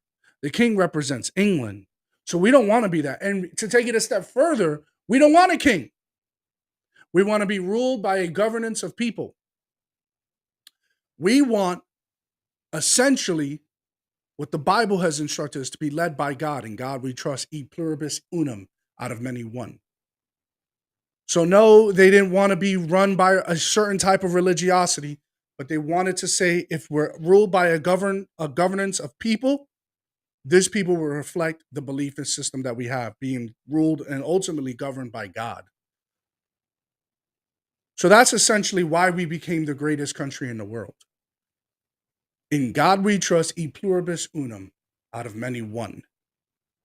And somehow that's not sat in the heads of many people out there for some reason. I don't know why. So to simply say, fuck that bitch Patrice Collars, she set the movement back. She never set the movement forward. She started the organization based on a lie that cops are out there killing blacks when the numbers did not support it. She started the organization and had so much animus, not only after Trayvon Martin, Eric Gardner. Let's fast forward to Michael Brown. That whole incident with Officer Darren Wilson was proven to be a lie. And you could say what you want about, no, this was a government.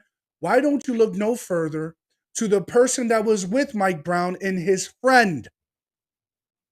When he sat in the courtroom and he sat in the stand, he coughed up the truth, which is why Officer Darren Wilson was exonerated.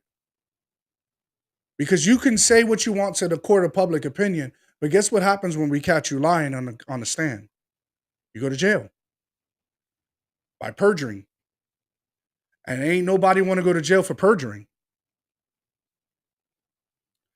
So at the end of the day, you could say Patrice Collars set Patrice Collars, all she did is start a movement to polarize this country. People say Donald Trump polarized this country. I'm sorry.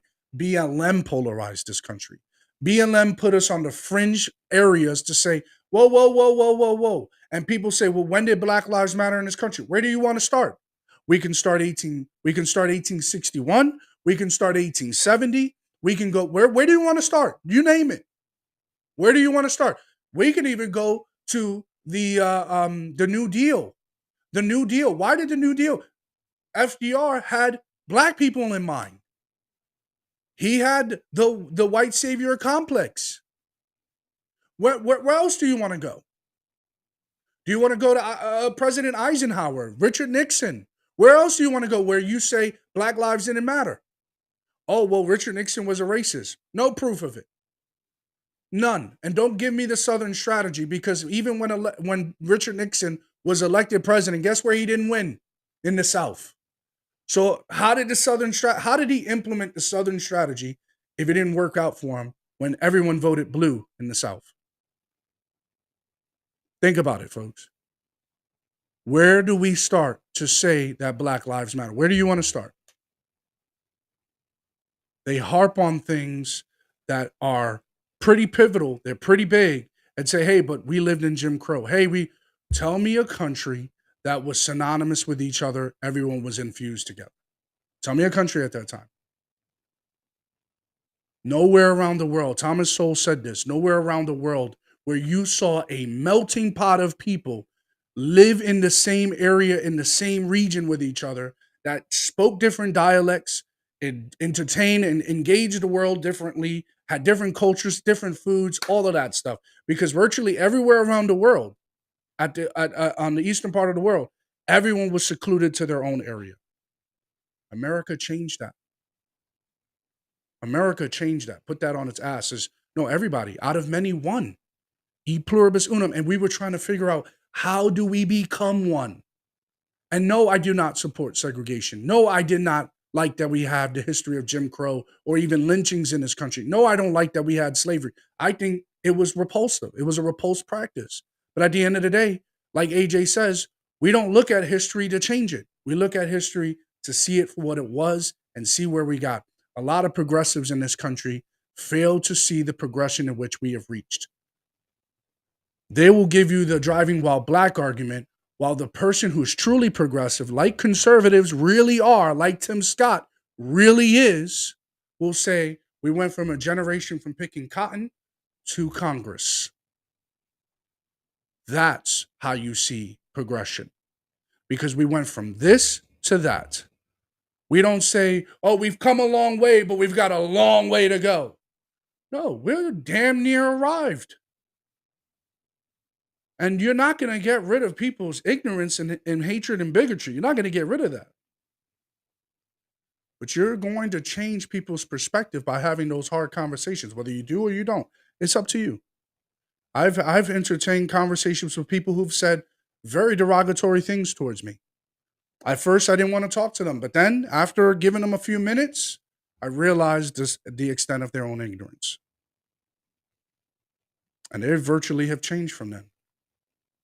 Thunderfoot from TikTok, also said he sat down with a former KKK member, had a conversation with him. He said, now I realize.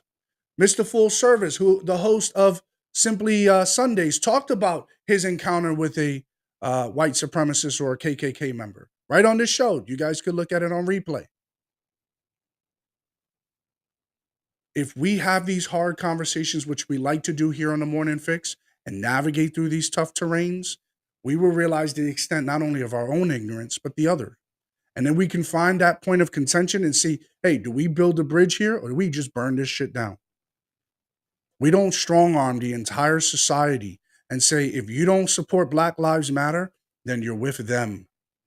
Because you have now galvanized and polarized this country. You want to talk about Donald Trump. Don't talk to me about Donald Trump before you talk about BLM. That's my whole process. That's a little racist, but not an indictment on the whole man. Nixon called. Oh, he called them monkeys. Yeah. In that recording. No, it wasn't not him who called them monkeys. It was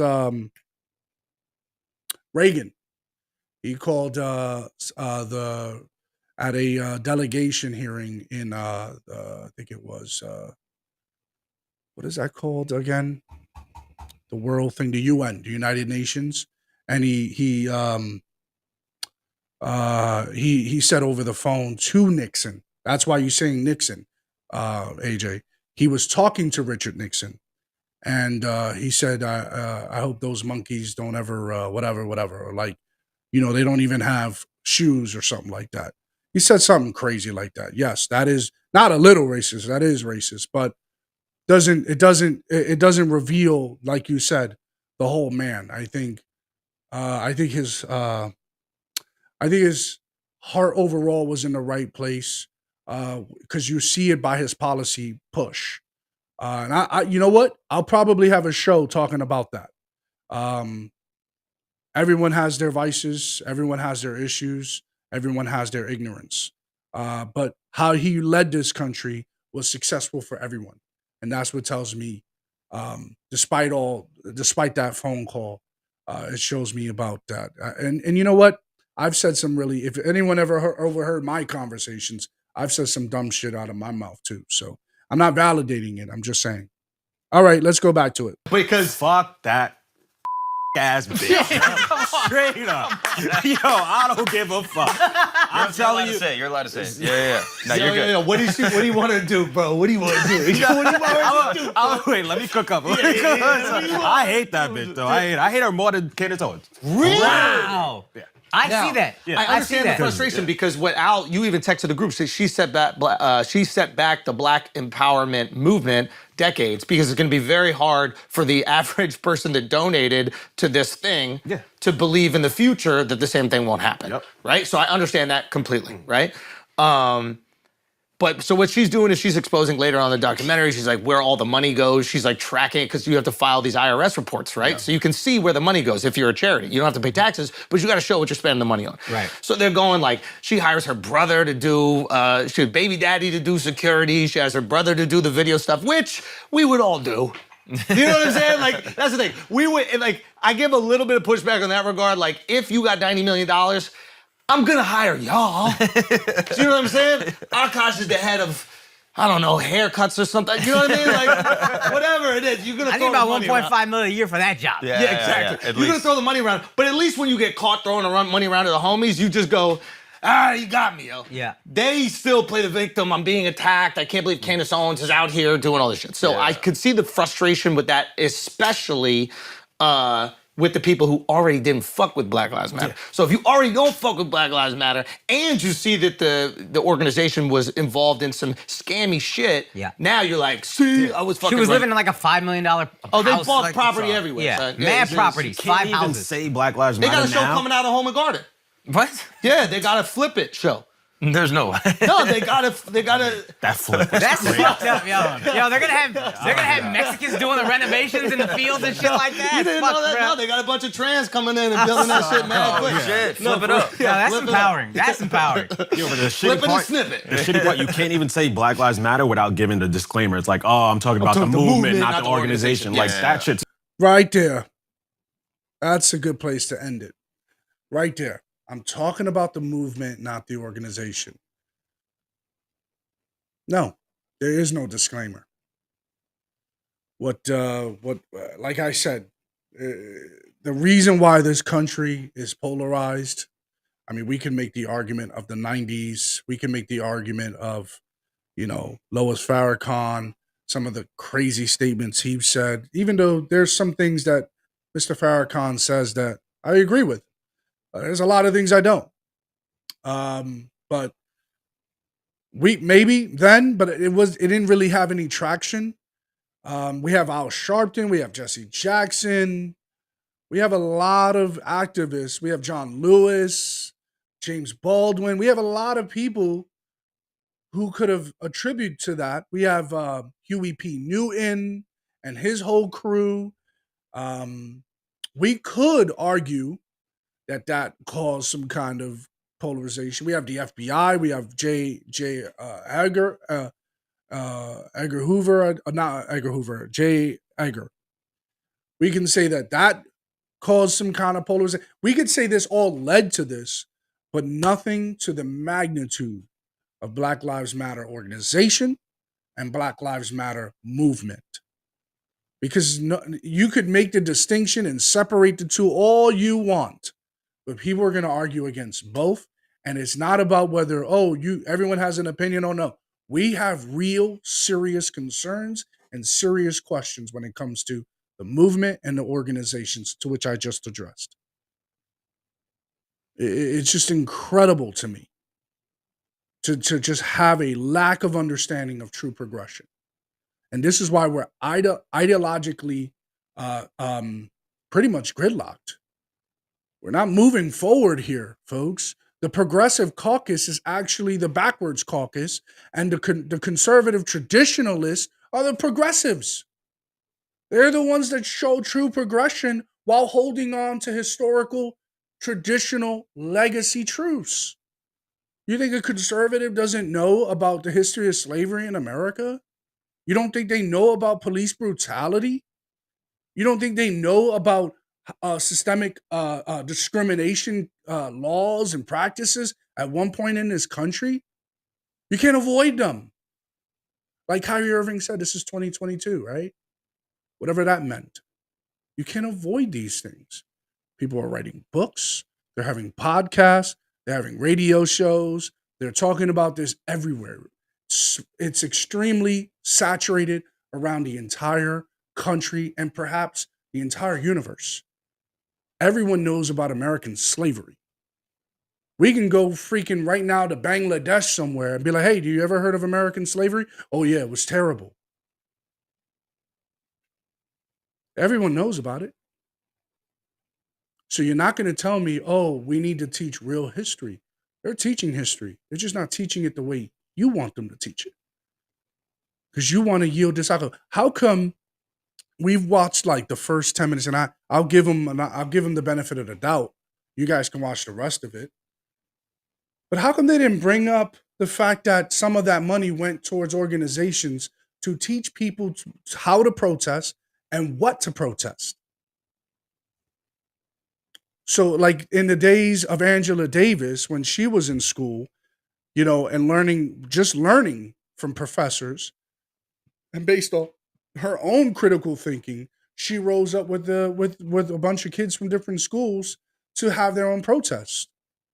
Not have an institution to teach you now what you need to feel angry about. If the organization was so good, it would yield and breathe success. You look at Black Guns Matter by Maj Touré. You look at Blexit. You look at all these other organizations. I would think even the initiation, the start of DARE program was very successful. You look at the initial start to the Legal Aid Society. I wouldn't say now, but you look at it initially when it started, it was yielding good and yielding success.